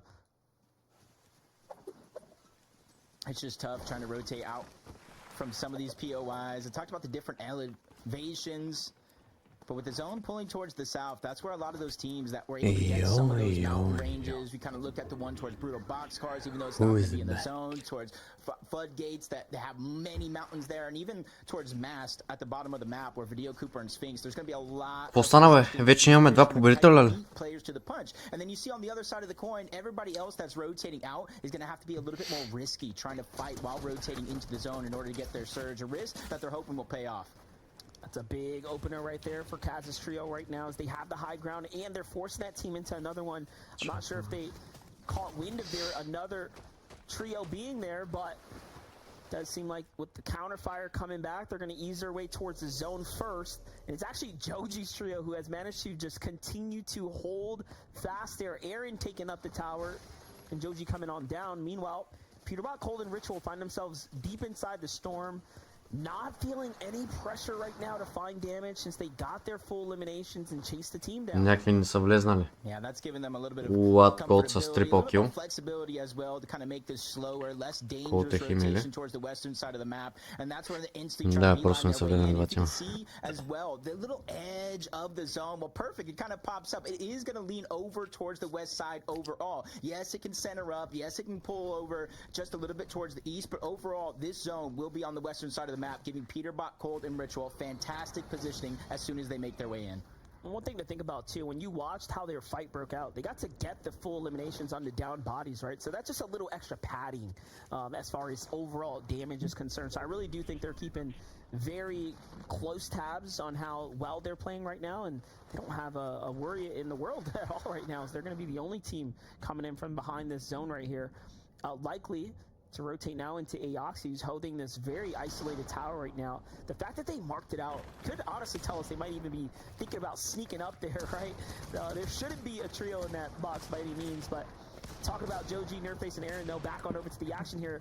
Jacob, it's going down right now. Looks like a lot of toe-to-toe action here. Joji, yeah, I was wondering how they were kind of just being the aggressors, pressuring all these teams around them, and then they end up in a scuffle. It looks like Fredbot, Nut, and the trio just had enough of just getting tagged up on their way in, and so many other trios probably feeling the same. They cannot get the surge rotating from north to south, playing that slow, hollow twister type game, so they're choosing to fight it out, and they're hoping that these fights really work out. And for Fredbot and Nut, they lost Liam, but you can see all the heals, different water sprites.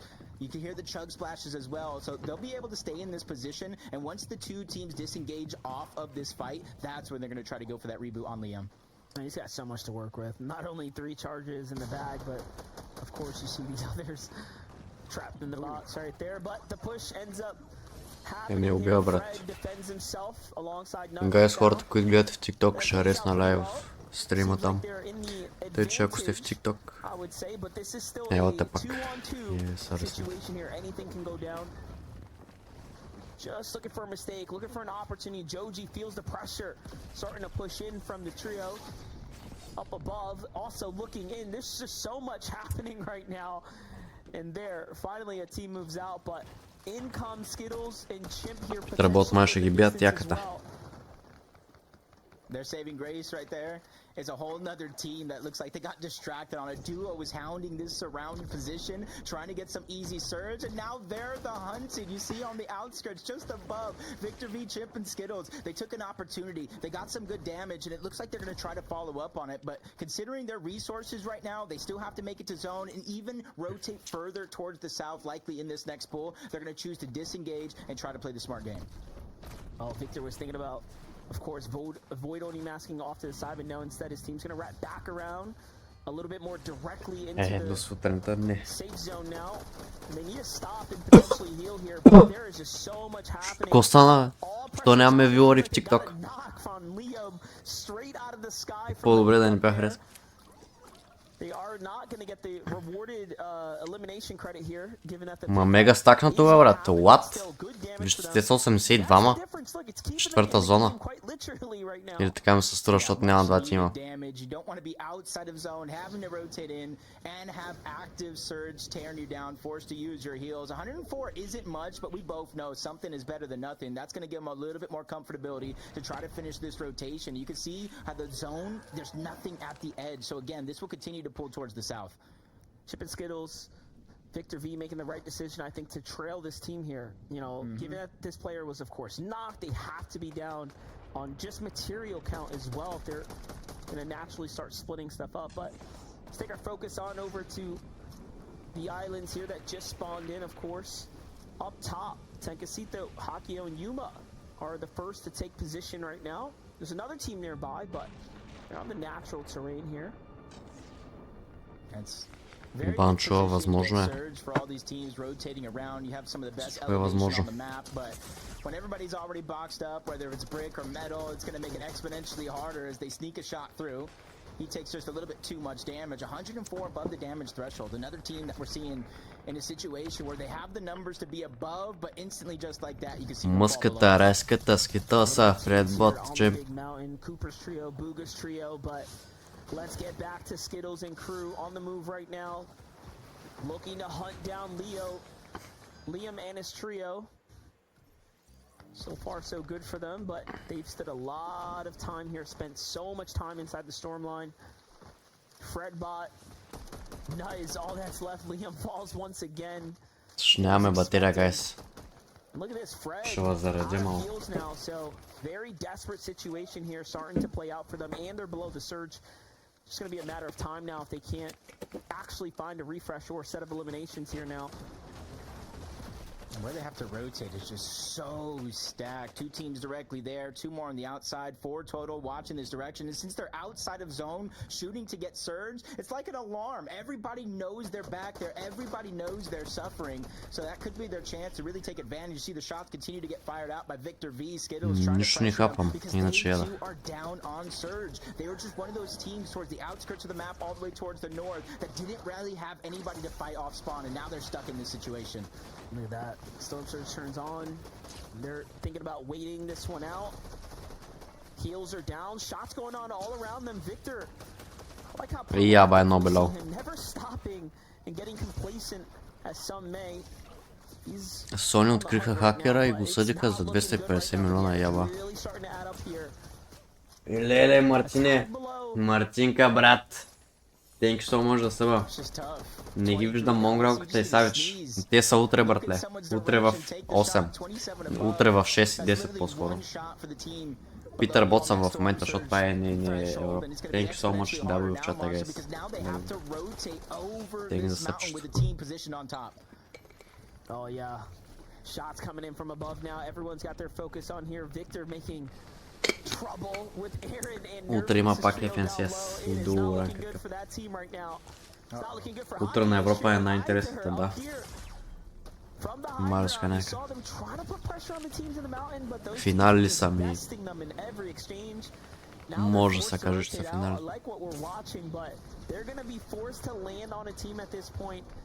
And no, the hesitation to double back. Hakio will likely get finished here. There it is. 1 down, 2 down. And Yuma is all that's left standing. Yeah, and you notice one thing about that island, right? You see the boss is still up there. That just goes to show the amount of struggles they've had the entire time, and even going down. Was that the boss? Was that the boss? Was that the boss? Was that the... Мъква е бе, Мишко. Коса хайпнал, все едно нямаше да умре от Storm Surge. Бах, че шматката. Браво, Мъс! Браво, Мъс! Racking up his set of points from down low. Great game so far for our vets, if we want to call it that. All the teams highlighted at the top of things seem to be doing just fine, as we expect of our very much seasoned trios. Джорджи не пълнаха Джорджи. 5 elims for this team. Джорджи. We're only now getting to the end game. Yeah, and you can kind of see it was probably some tough eliminations. We saw 20 има. Питър Бот да ни умря, какво стана, що не го показват? На колко? На 18 съм. Мако, брат, той е само по гранд финале го виждам. То с Мако. На никакви други турнири, освен на гранд финалс. Манеч. Той само за това са бори. За гранд финал за клава. Вадилката обаче, скулпърката и Сфинкс. Май ще взема 3 кила. Да, един. Играят го много добре. Да, Маклут на едно. 9 Маклут. Отзаде 3 по-спря обаче навлиза. Някакви фул рандомес.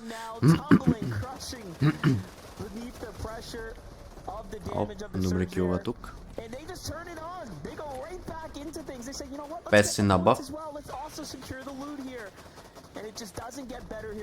Добре заребиха май.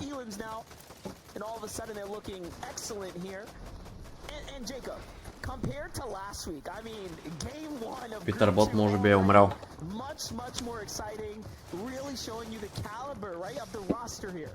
Yeah, I think people kind of може да е жив. that group one, a stacked lobby of sorts, and realizing how hard it was to actually get surged, and realizing that sometimes you're just going to have to go box to box fight for everything. As you see one person going down, that's Stanete, who got separated from the rest of his team, caught off guard. Sparrow's here, Zakos is here as well. They find another elimination, and they're getting all this loot, or at least trying to, but you can see it wasn't much. It was every single team that was down on surge and needing resources. That's where they got those eliminations. Always a tough spot to be in. Виждате ли Питър Бот? Ето ги бе.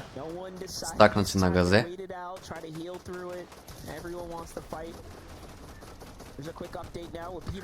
Пува Маунтин. 6 на бъв код с another elimination, брат. На Зиги. Зиги не го нокват. Те обаче... Едуардо дали ще го вземат.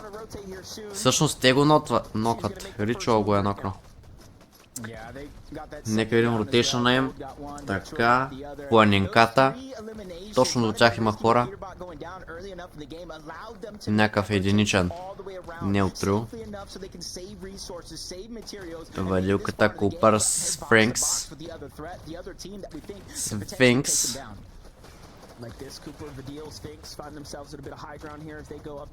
Добре, добре, добре.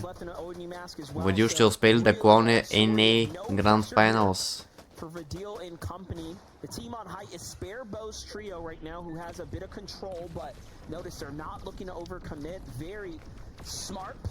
Буга виждаме. Буга пува тук. Ричо Колт, Питърката на хайграунд. Отдолу са нагъват. Питър Бот го кракват от някъде. 3 сплаша, има добър мат, обаче успеят ли да задържат хайграунд? Някой ще ги спли, не може би. Пробваха се трипъл маска на хай? Не. Държа се обаче само на сплашки, не е много добре. Тук трябва лезърнат някой, обаче пък много трудно на такива сървъри. 1000 бъв буга се пробва.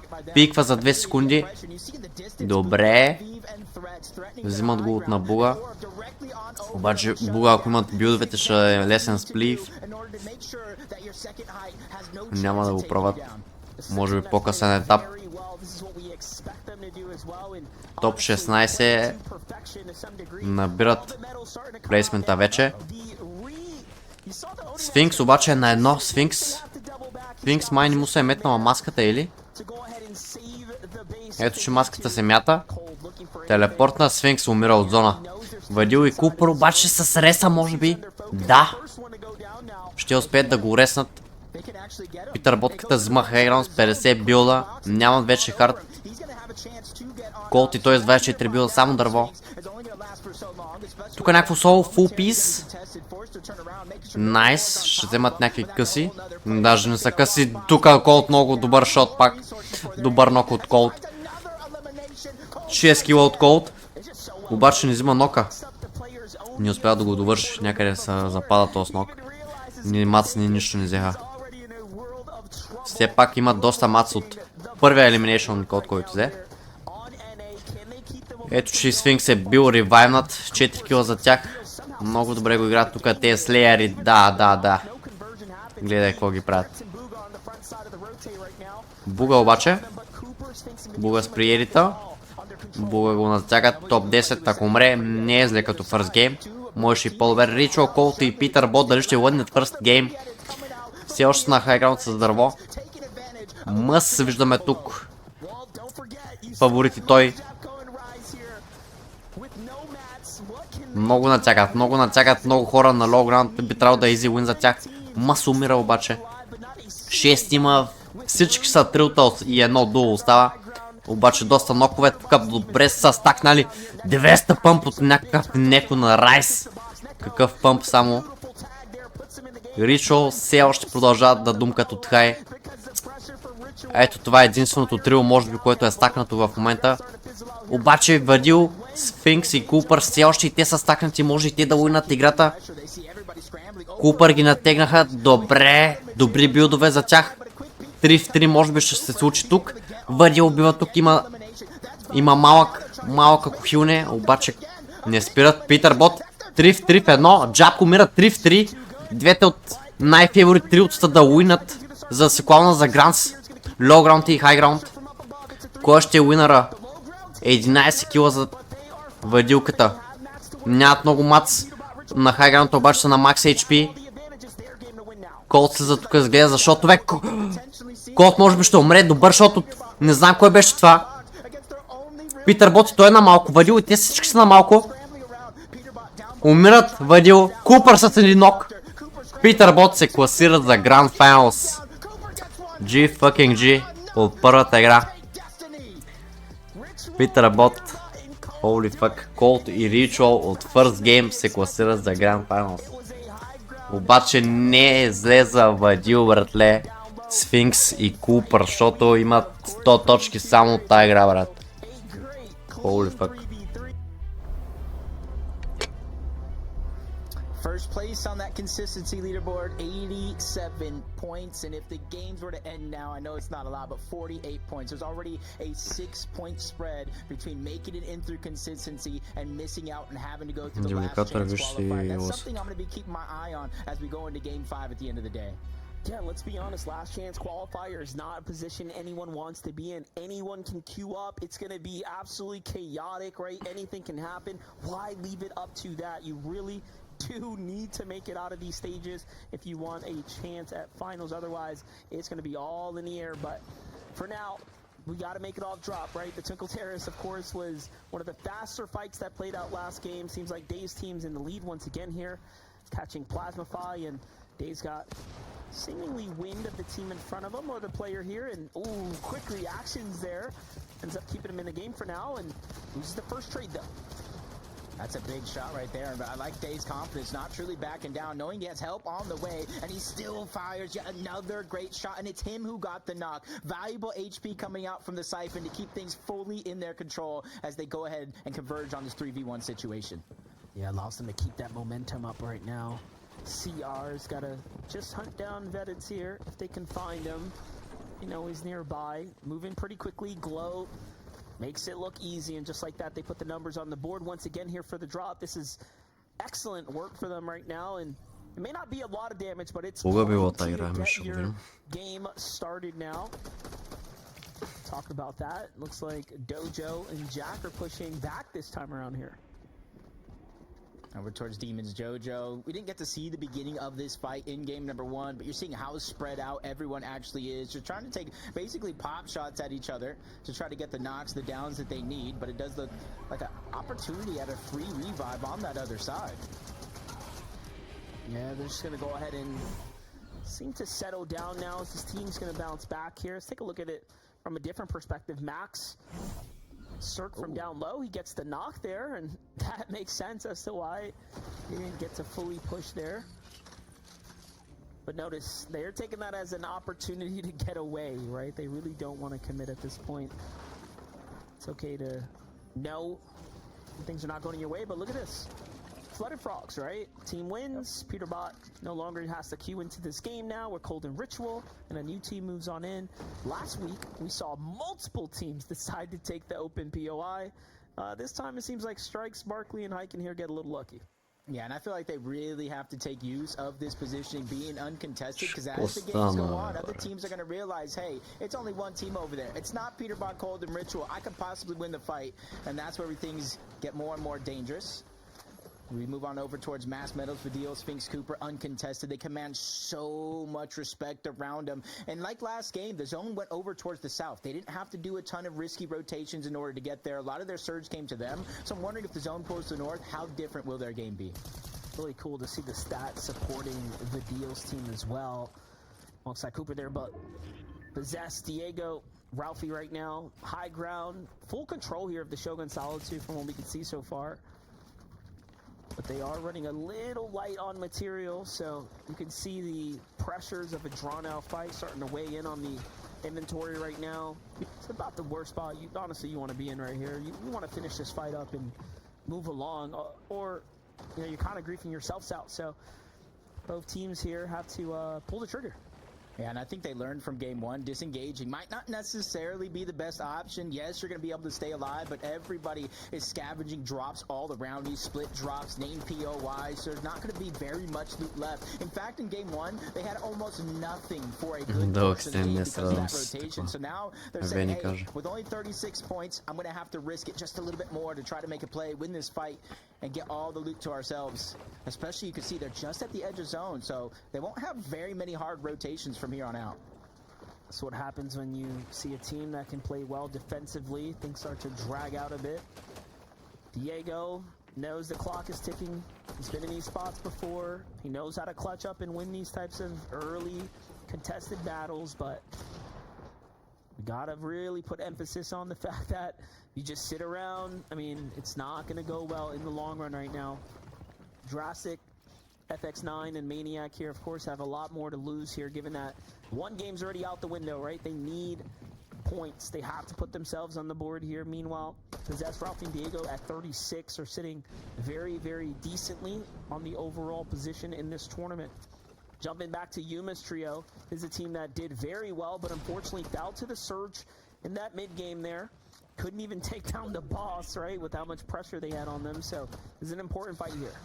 Yeah, which is kind of unfortunate in its own mind, because the boss gives even more heals. It's just they couldn't risk the damage the boss could potentially kind of push on out. And I like the different approach that they're trying to take to this game. Have an isolated fight near the edge of the map. That way or at least lessens the chance of a third party coming in to try to cause a little bit more confusion. And if you look at the positioning right now, all elevated above that trio down below, even if they don't get the eliminations, I feel like they can at least get some damage. Take a look at this little sneaky play here from Jopko. He's getting ever so close right now. He's got wind on a player down low on foot. No opening just yet, though. Patience is going to be important here. You can see his team in the distance is keeping this team busy right now. Jopko. Some risky builds. There's Jixi catches him right there. Okay, so unfortunately the lurk does get called out. Индикатора за 30 минути ще го мина детърна. Вика влезаме в топ 3.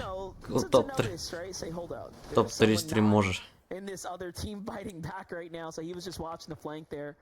And it ends up working out. They miss 100% of the shots you don't take. Yapko is just trying to create an opportunity for them to not only get free surge, but potentially get Колко ще е рекорда за първо място? Ми според мен ще има някой, който ще направи перфектния рун. Демек да ни умира. Just unfortunately not really able to put up eliminations. I think it was 10th place with 3 elims. So really kind of missing the mark just a little bit. But in terms of consistency, right now they're only down 12 points. So this is a good opportunity here in game 2, especially with the zone hovering over in their direction to get some early surge so that way they can try to move up the leaderboard. That's right. You can see the use of the Connect Blade, of course, coming in handy there too. Speeding things up. It's a great spot to have high ground as well. They should have plenty of opportunity here to continue to fish for tags. In game 1, we didn't really see them have any problem with Storm Surge at all, so their strategy seemingly sound so far. Meanwhile, Macwood, Cam, and Bacon playing something very similar, albeit they're playing very different angles. So this is full coverage here on their outer zone, but the zone is actually going to work against their position right now. Bacon has the best spot so far on the team. Let's see how it plays out. Yeah, it almost makes you wonder how they're even getting here as fast as they actually are, because they land at pumped power. Usually it's the brutal boxcars team, because of the loot that's spread out on that mountain, that gets it to themselves. They're able to set up. So I can only imagine maybe it's the contested fight or the need for metal down below that's kind of given up very, very good positioning. And you can see a lot of these players towards the east. You got a zone that's almost like last game, but instead it has a little bit more of a north center pull to it, but it is going to go all the way towards the eastern side this time. GFX crash out on the move right now, but Zertzmiro and Sloth in the fight right now inside the storm here. Oh, and it's again against Hakio, Takasito, Yuma, yeah, still waiting this one out here. And this is a sign of, you know, lessons learned, let's call it, from game number 1. But Yuma's down and out, so desperation still lingering on top of the Stage 3 кои са утре? Не. Това даже няма да ги гледам. Sloth team could be sitting on a reboot card here. There's really questionable to wait. So Diego Plesset. I feel like this team's holding him out. Yeah, we can see Tankasito has a ton of heals to stay in the zone. 2 med kits down below. That's at least on 1 player, so you got to imagine they can stay here pretty long, especially with the zone as of now not too far away. But depending on how far to the north it actually did pull. Staying in this position longer and longer, especially since we saw it towards the start of the game, there's not going to be a lot of resources on them, and I feel like there's not going to be a lot of resources rotating their lane either. The Possessed trio now has eyes on them too, so a little worse for wears there. Let's hop back to the terrace. Fred, Liam, and Nut right now. A bit of a standoff. 4 trios in the vicinity here, so things are getting a bit messy as the zone continues to pull. Той Канада всеки FNCS ли е клавовал или е пропуснал един? Той най-много е клавовал FNCS във всички времена. Всеки. Дано е то да коне. Да не пропусне.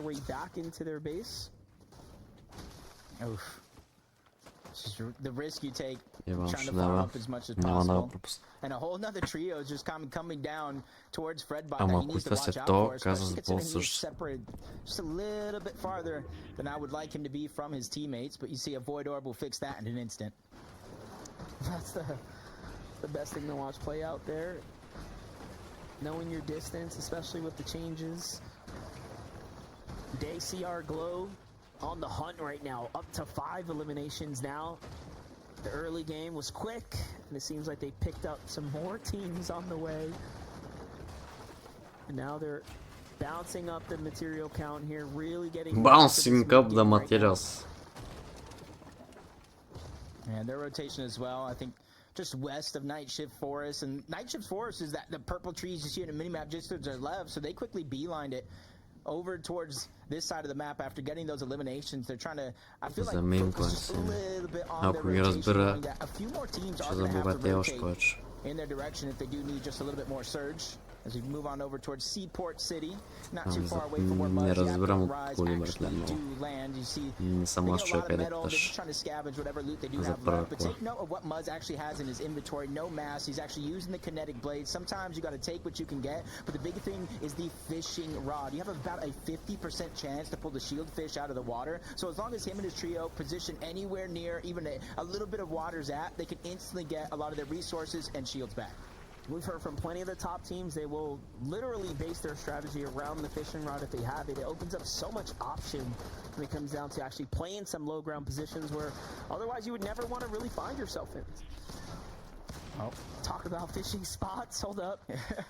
Get to get on over to the west coast here a bit. Liam, Fred, Nut, this fight carries on out from the storm. And now they've waited long overdue here. Is it worth it? They get some eliminations right now. I mean, they get some material, but the punishment is already done here. You can see Javi Marabi looking back. Is there more teams pushing in? I think there's another team hearing the shots like, you know what? We want to fight too. It's like, but wait, there's more. RGV. As two more teams on the outside have a little bit of a scuffle as it's Veer, Scare, and Soneto moving up towards the island this time around. And already by the sounds of it, it looks like they're not going to let that medallion go to waste. I'm a big fan of Soneto. Seen a lot of good things come out of him and his overall performances. Veer as well. They've continued to видео гледаме? Не е видео лайв. like with every major qualification and finals appearance, they have found themselves improving. Should be quick work of the boss here. Take them down, get the rewards, find that. Последното ниво на детрана може да се мине. То не е ли да доржнеш едни трапове и после...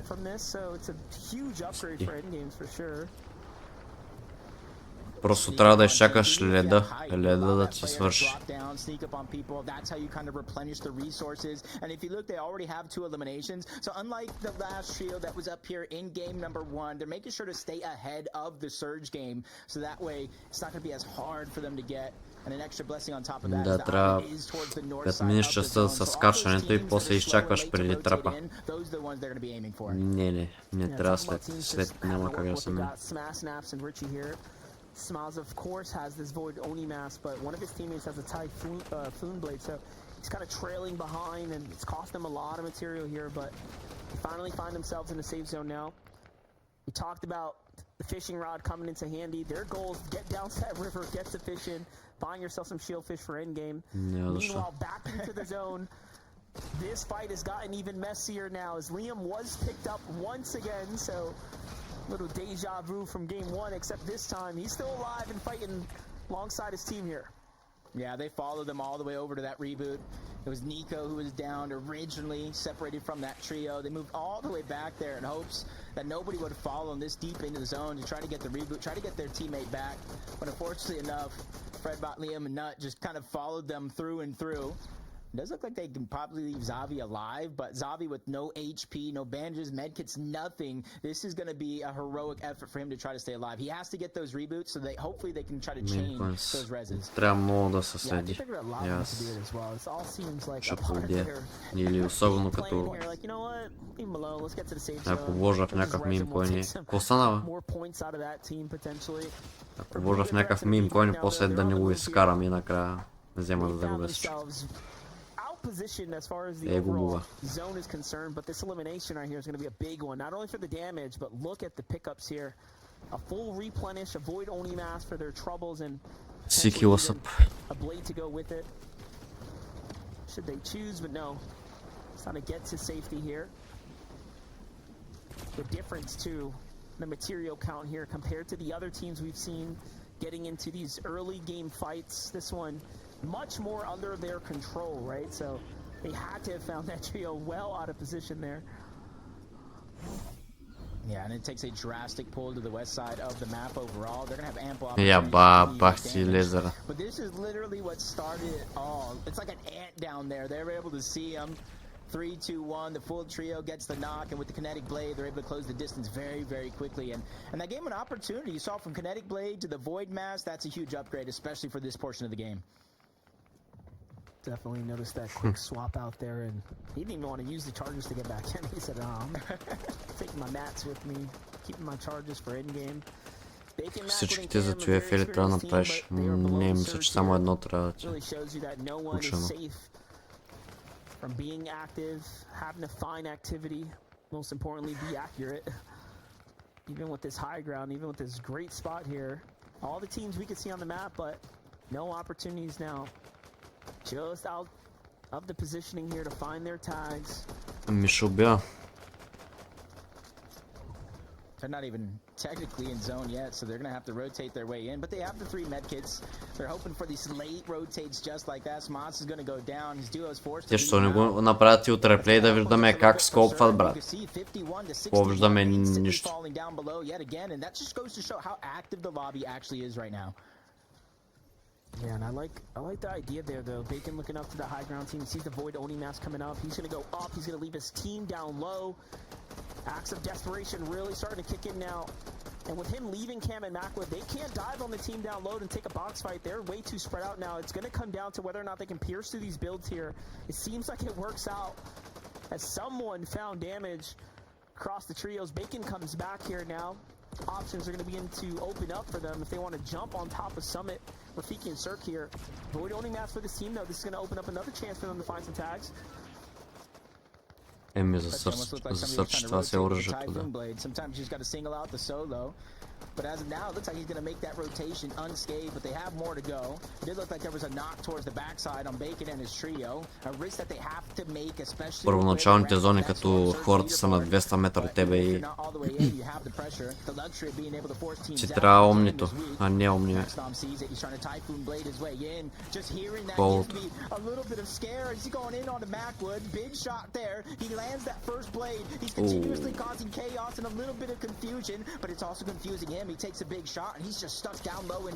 Е, така като си стъкнат е много гадно, брат.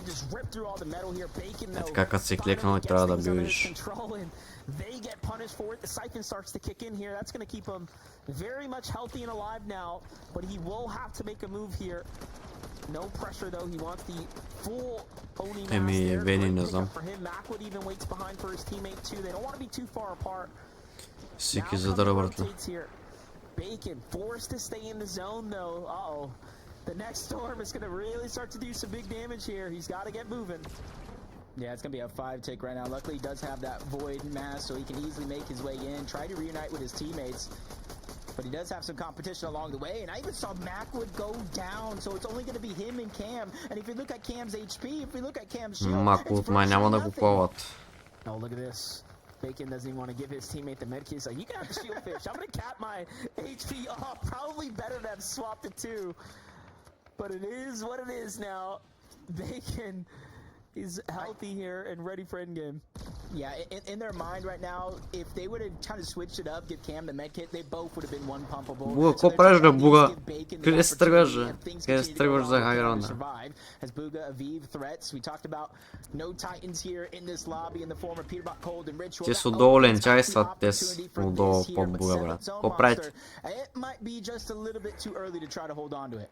And this is what we talked about. Teams get a little Вадил, excited. добре, стакнати изглеждат. This is, of course, on this natural elevation here, so Мъс не виждам. Райс. More committed than one may think at first glance, but the Warriors' watch is no secret to surprise here. Vadil, Sphinx, and Cooper. Material count looking pretty decent, but they could use a refresh too to really set them up for endgame here. But I like it. Calm, cool, collected right now. We saw what they did last game. Running things on the low ground.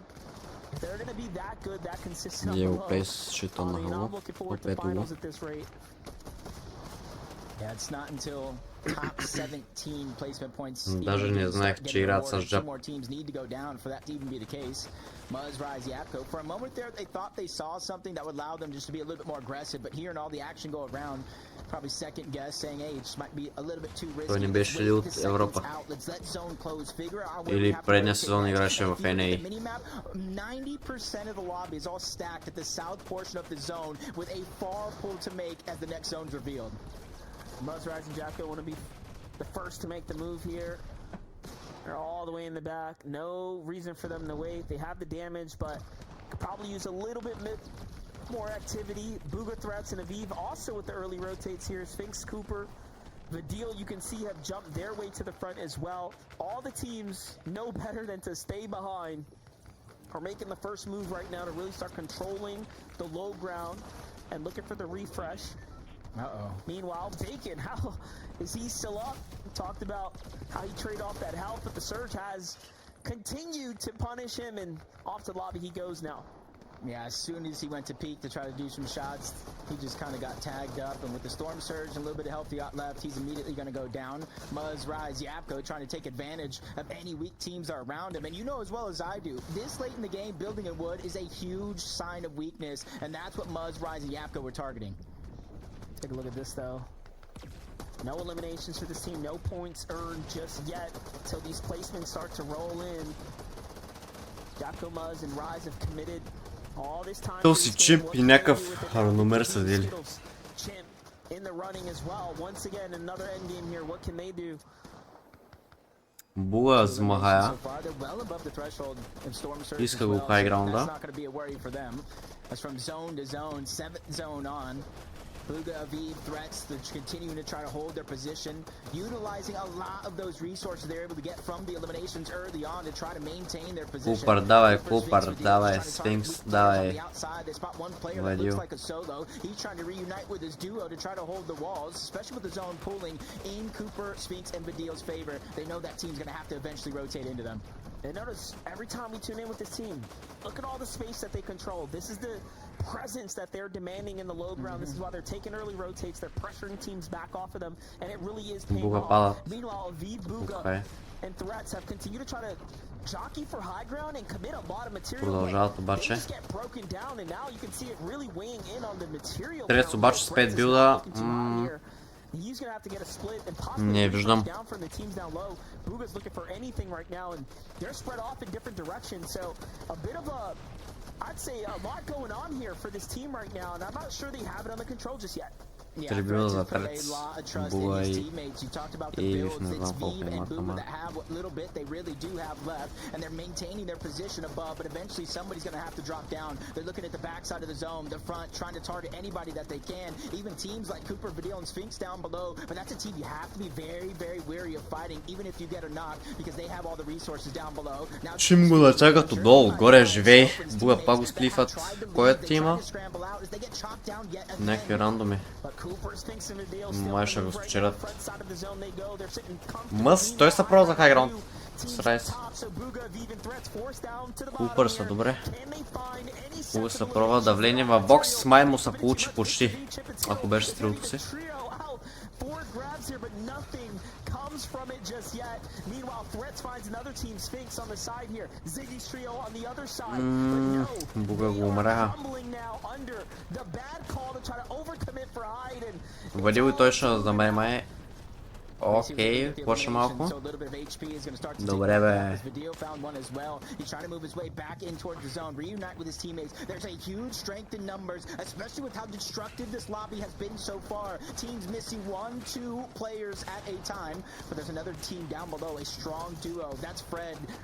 His team match to match, box to box with Yapko, Muzz, and Rise as well. Everybody's down below, and you can see almost everybody is out of materials. Да, така е. Кой е на хайграунд? Що не виждаме хайграунда? Скиер. С Invisible медалон. RGVR, който преди малко и той се бореше. С Буга явно го взимат те или... Дебил на хайга също умря. О, поставят най-добрите тимове тук. Пак Купър, Вадил и Спhinx срещу Мъс. Този път трио срещу трио again. Кой ще уине, Мъс или Купър? Триото.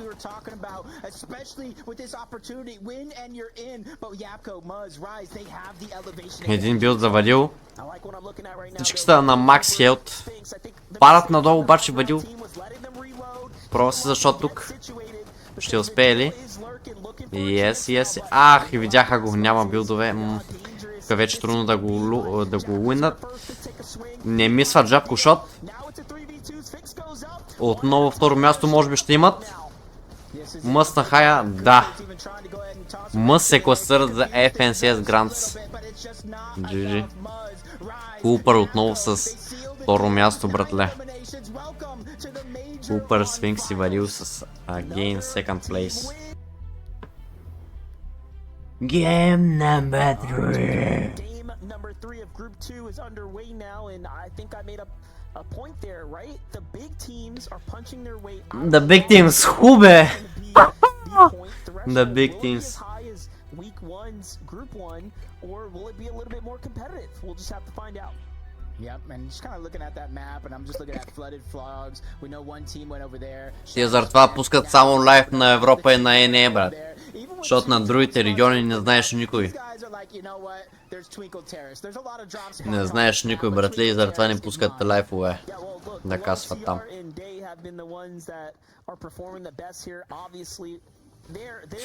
То всъщност преди май касваха на Бразилия, на бразилски, обаче пък и на азиатски май имаше преди. Но сега не знам дали го правят. Да си наемат други хора да си толкът там. Сега не знам дали е така също. Ма в Олсипа няма нищо. Никой нищо не коментира там.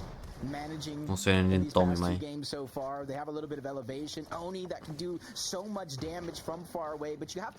Португалски да май бат.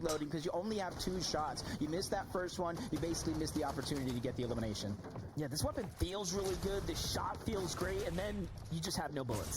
So it's one of those ones that is not exactly a favorite amongst the pros. Joji, big punishment comes in though. Кликс не се ли класира? Той вече е на Grand Finals. That player slips away, so it's up to Nerface.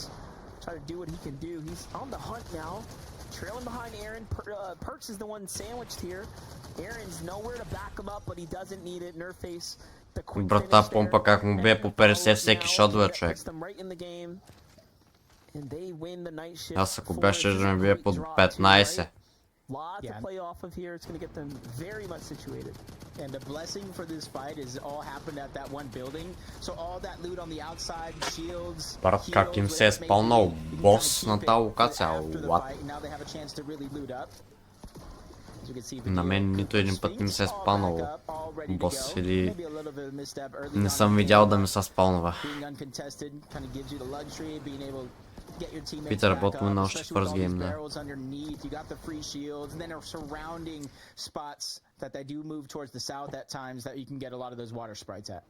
Great quick stat there as well, just showing how consistent Vidal, Cooper, and Sphinx have been in the end game, even in the Div Cups.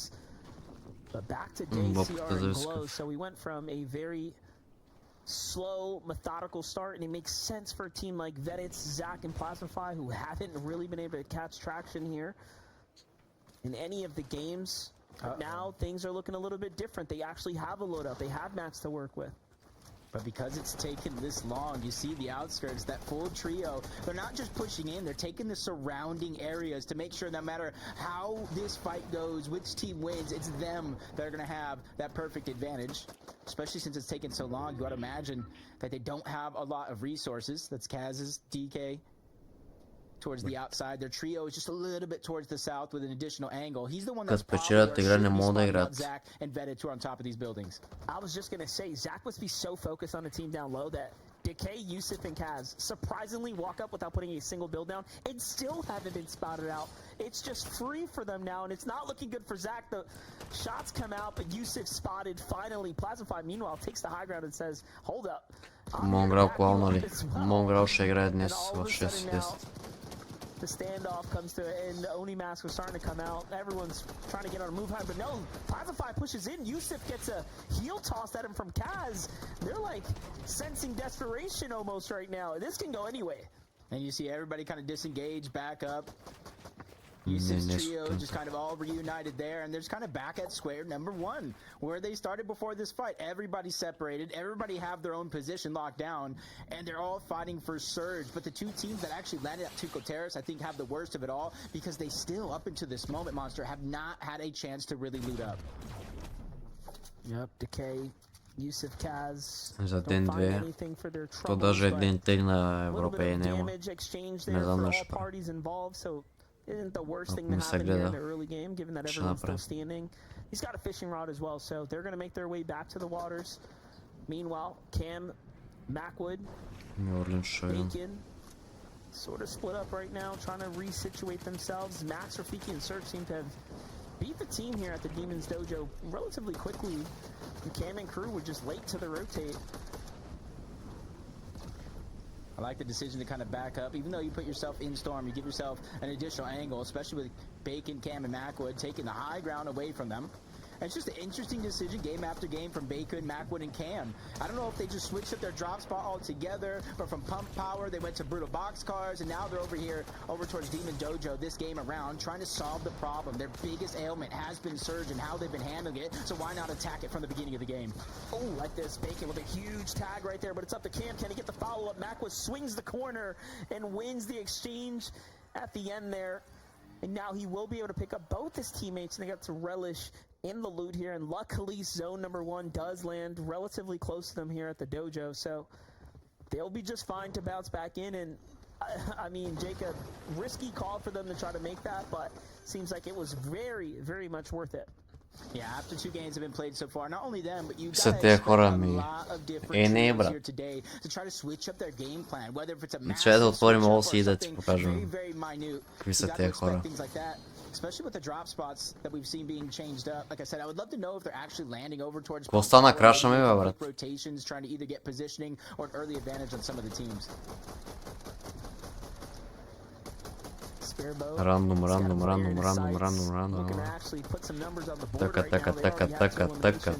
Так. Тинка съм го чувал. Vortex M. Скиц Меси Данът.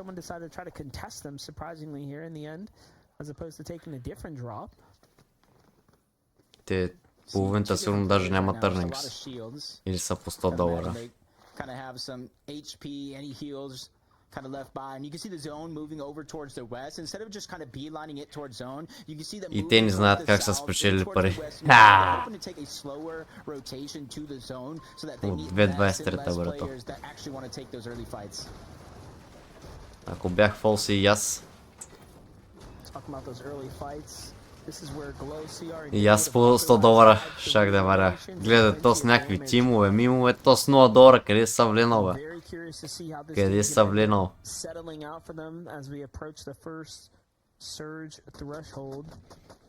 Холд ли? Май не играе. Мутър май играе Холд ли. То на гранд гарантирани earnings има ли? Не! Гледай какво става.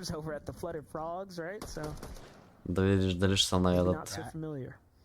I expect a much different like game plan coming around for Skittles. OC особено.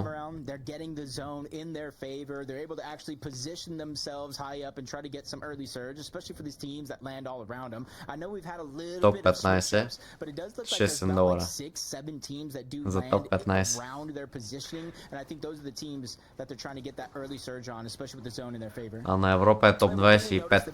Group 1 was Clicks took full advantage, right? His team took full advantage of new teams landing at the Flutter Frogs. Like coming after the games, they just rotated into those teams. They wouldn't have expected it, right? And топ 25 за $1500. If Peterbot was in this lobby, this would be a crazy move to make. Like, why take on such a strong team? But Еми, OC е най-съвестен. It's a great way for you to catch teams off guard. They don't really know the dynamics of the general area. You're not practicing here week to week. But put that on hold now as we jump to a full-on trio. Pink, Kuala Grants, top 10, да. The pump power. Talk about the strength of this drop, right? A few spots you'll find an abundance of what looks to be metal and whatnot, so I'm gonna work with here. You can see just a little bit of water down below. That is just enough water for them to be fishing, and that's why I would say you could just box up anywhere there's a tiny pool of water to be able to kind of fish on out of it. But you can see the drastic pull in the zone, the line that they have to make. It does look like it's going to pull and center up just a little bit towards the southwestern part of the map. We'll know more here in just a few minutes about where it's actually going to pull, but a lot of these teams, including this one right here, do have that advantage that some of these other teams don't. They're already in zone. They don't have to rotate, so this would be the perfect opportunity to try to set up on any of these mountains that you see nearby and try to get surge. So I'm thinking the teams that Warriors watch. Ама той да има зрубил, то ще е трио, брат. Направо не знам. Направо не знам защо трио, с бърбито, брат. Щяхме да ги правим луди. Луди щяхме да ги правим с бърбито.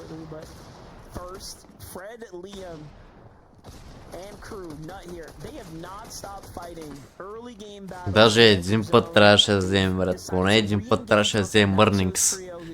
А така щяхме сме $1,300 Earnings от зрубил. Ама не.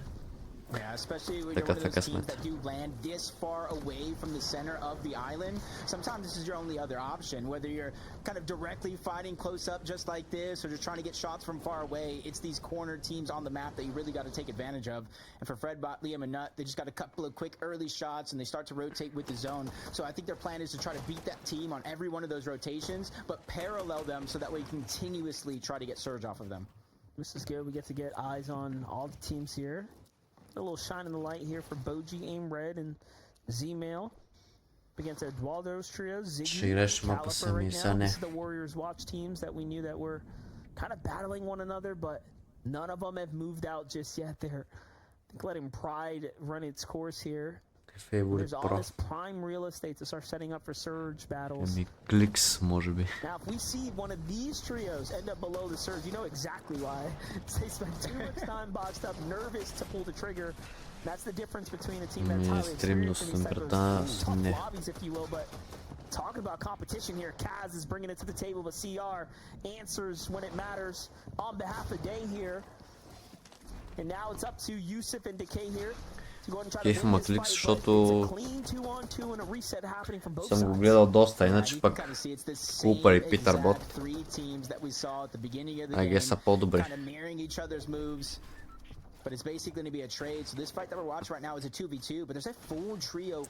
Басейн вече имаше и хората волтаха. And his teammates that are slowly but surely closing in on the Какъв този турнир FNCS. They're not pushing in to get that box fight. They're just far enough to where if this one does break out yet again, Monster, they're just going to try to put as much pressure, as much damage, so that way they can just try to get as much surge as they can from the situation. Yeah, Glow's trying to move out right now with CR. Can they get the pickup here? No one on the truck just yet. 33 boxcars guru. Meanwhile, these team under some pressure from broken signal. Bro, watch down low, shooting up at the high ground. Not the wisest decision since they're gonna have to rotate soon, but let's see if it ends up playing out for them.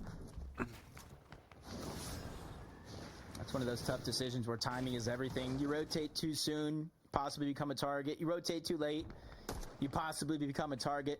It's all about making that perfect rotation. You see Booga's trio all right next to him, making the same rotation. Cooper, Vidil, Sphinx already made their rotation on top of the island, but across from it is a whole ти то с какви коментирва. Чувате ли го? Off the top of the island, defeat the boss and get the extra heals. And Vidil, Cooper, and Sphinx are just trying to interrupt that, get some surge while they have their hands full. When it comes to the standings, I mean, we know Snettelbeer and Scare are playing very strong Fortnite right now. As is този бос. Че защо по тях набива, брат? Виж, тия къде са пък боса по кой би.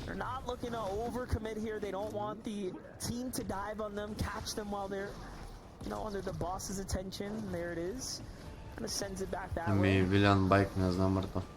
Because the boss just teleports back and forth, you can see them not really shooting at it at a certain moment. You have to imagine that the health might be just a little bit low. They don't want to sacrifice too much to try to make it possible. On the other side, you see the explosive destroying all the builds as well. But did they leave? They only massed over to the builds to check. I think if Sphinx's team dipped, and I'm pretty sure they actually did give it up. They did not like losing all that material there. Sinetto just making sure they don't trust it But yeah, they do have this themselves. They secure the boss, and really shows you the game plan, the strategy for Cooper, Sphinx, and Vidal is survive, play the end game, right? No reason to throw it away here and now. But Booga, Aviv, and Threats, this is what we talked about. Trouble in paradise here. They were the first to make the move here, and it seems like they might have. Ще видя дали след тази игра ще гледам още. Neko's team and hold up. This is back on over to Cooper, Vidal, and Sphinx here, who landed on Neko's team. Иначе турнира е до 3. Има още 2 игри след тази. Yeah, so they came from the island. Wait, they came from the island down onto Booga and Aviv and all this other congestion happening here. Yeah, I feel like the way the games have been going so far, from the past, we've seen a lot of teams go up to where Не, бах, ти кил взима купър, брат. I feel like this time around, I think И teams ще have си learned from that хатрилото mistake. на It's not бързо, as на easy бързо. as it used to. So as soon as they saw it was contested at the Shogun's arena up above, they were like, hey, we're not going to be able to get as much surge as we want from up here. Let's move down to the island. And they immediately were able to jump on a team and get some surge elsewhere. That's proactivity at its finest. Yeah, it's a very nice find right there. Proactivity at Booga, its Aviv, and finest. Threats have to be just devastated by that Леко one. бе. They were barely holding on to a competitive footing on the overall standings here, so looking a little desperate for them now. Видеокарта As it will come 3060 down to the към мен. last two games. Chimp Skittles and Victor V on the move right now. Fred, Liam, and Nut from fighting outside the zone to get the fresh pickup here. They managed to bounce right back into things. I think the zone's going to favor them a bit here. We'll get an update here soon about what the threshold for damage is going to be, as there's still 78 players standing right now. It's a hefty amount. Yeah, depending on how healthy we actually see this team back, we'll see. 30-70 тя клубове, ами не е зле като цяло, но Hydra, Webster, and Freeze, не знам вече. 235 above the damage threshold. They were proactive to take one of the many mountains around Foxy Floodgate to try to gain that elevation, which is what they're using to get as much surge as they actually have at this moment in the game. But they need to make sure just to not let up off the gas, because you know after every one of these zones, the storm surge threshold actually moves up higher and higher because they got to get rid of more and more teams. Big fan of Freeze, Hydra, and Webster there. I've seen a lot of play from them over the years.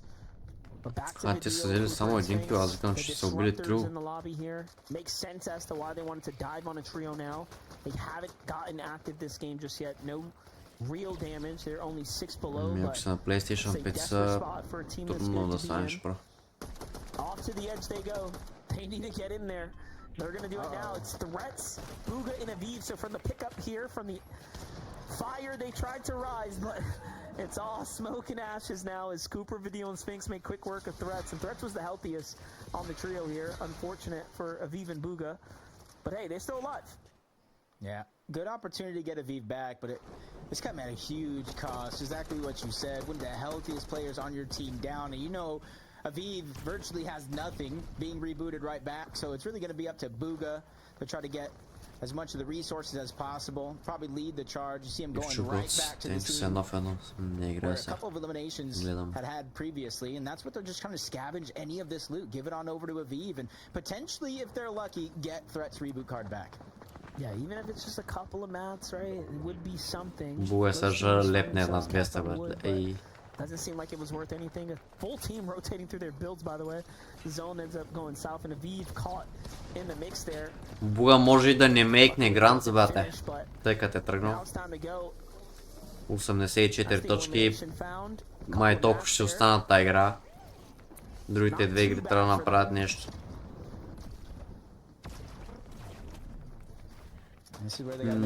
Не са издона още.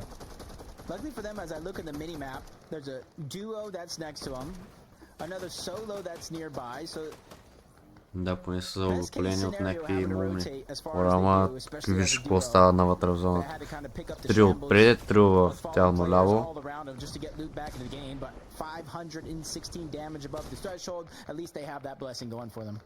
Yeah, you can see Aviv doesn't have the Oni mask, so he's just really forced to rotate with what seemed to be the Typhoon. Ми Вадил не е на стрим да са фокусни. Както и другите хора. You can see the struggles they're dealing with. They're finally starting to earn themselves some points in this game right now, but То се им ред изкара моя късмет, брате, да се стъкне някъде. Starting to claim space here. Браво, бе! Is going to have to find some damage. Тоест даже и кил може да вземе.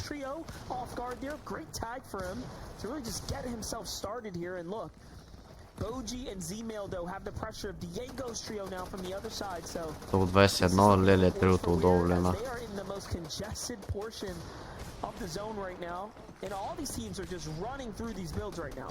Yeah, you can see as massive of a shot that was. Те го убиха, брат. Как почна?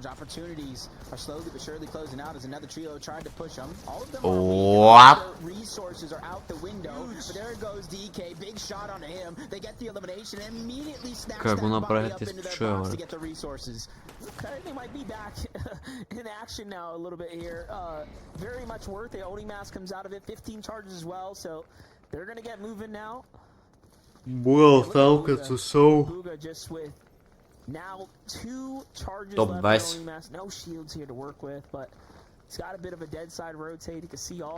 Направо не го виждам.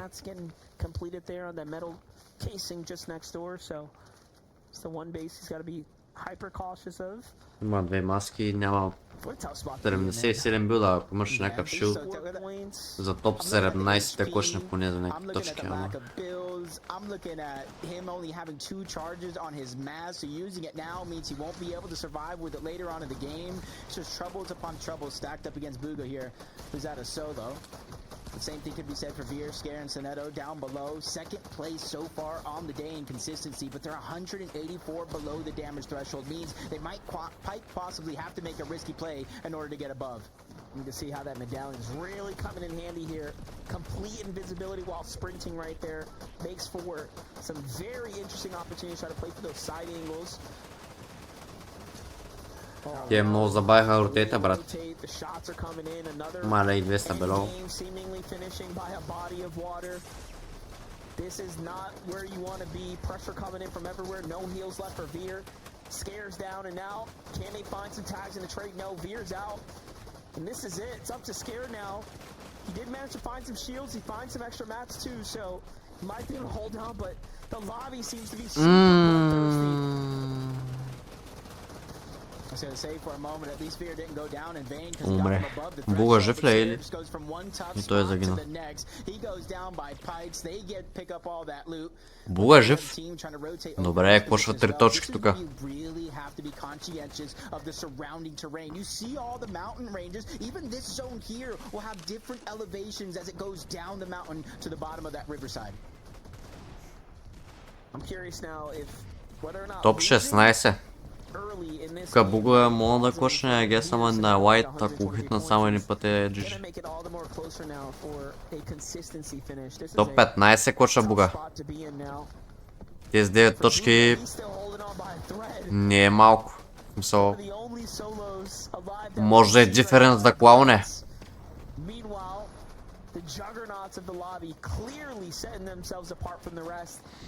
Въдилката, Купър, Сфинкс вече са клаунали, чуват се момчета.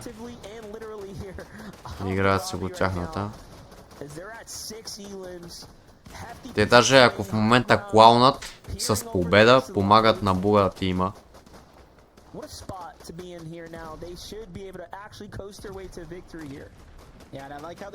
Брат, Буга е топ 12, бе, брат. Какво направи той?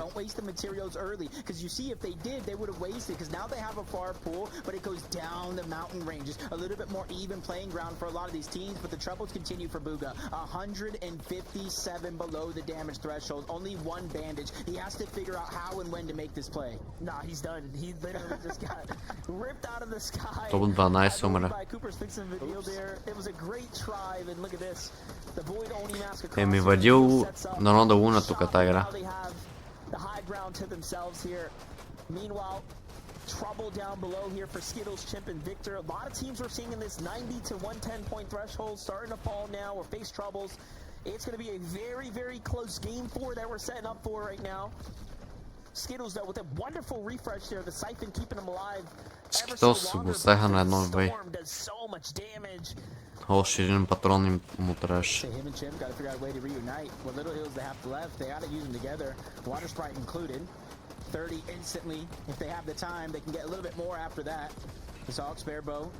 And Joe just kind of struggling around, trying to figure out, do they go up, do they go down? And there's a whole nother team down below him that's on the hunt. And I gotta give credit where credit's due, considering they're a surprise contested here today, back-to-back. Вадил май уинвата. His trio are making magic happen.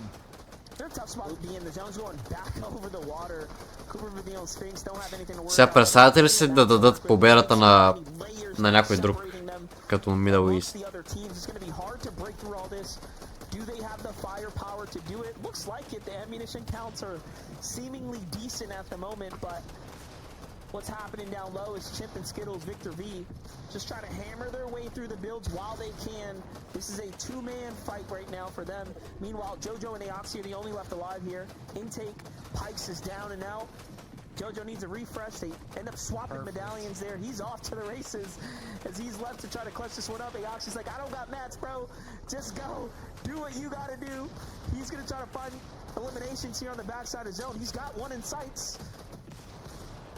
The selfless play coming out from Aoxy. I know so many teammates that would love to keep that medallion for themselves. Джоджо, бягай, Джоджо, имаш медал, Джоджо. Especially now that he's by himself, so Aoxy making that right call, giving up the medallion. Zauk's on the other side, 1v1, but Vidal, Cooper, Sphinx, they're on the hunt. Вадил взима някакви билдове добре.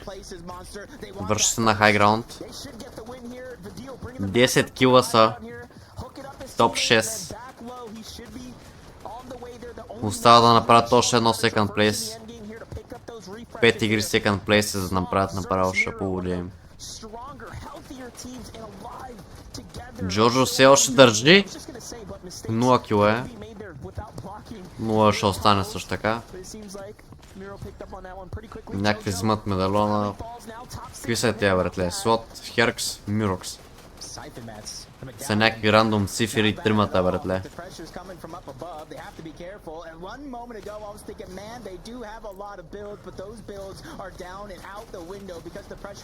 Война е много оставя тос на лавелна. Дуо 3 от 3. Да, уинат го, няма какво да стане. And they are on the hunt right now, chopping their way through these builds, but this is it. Things are going to come to a full close in 20 seconds. 3 срещу 3. I don't think it's going to go the distance. They might not let it. They shouldn't at least. Sloth and crew do have... Бахте зоната плуваща. They've been slowly working their way through the low ground, however... Вадил обаче го 200 пъмпат. Това ще ги направи ли? Купър? Купър и той умира. Сфинкс?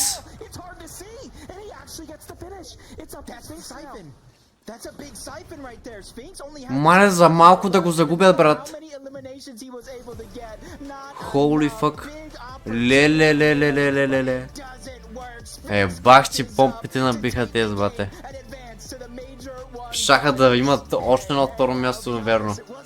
Лад. Бах ти играта, човек.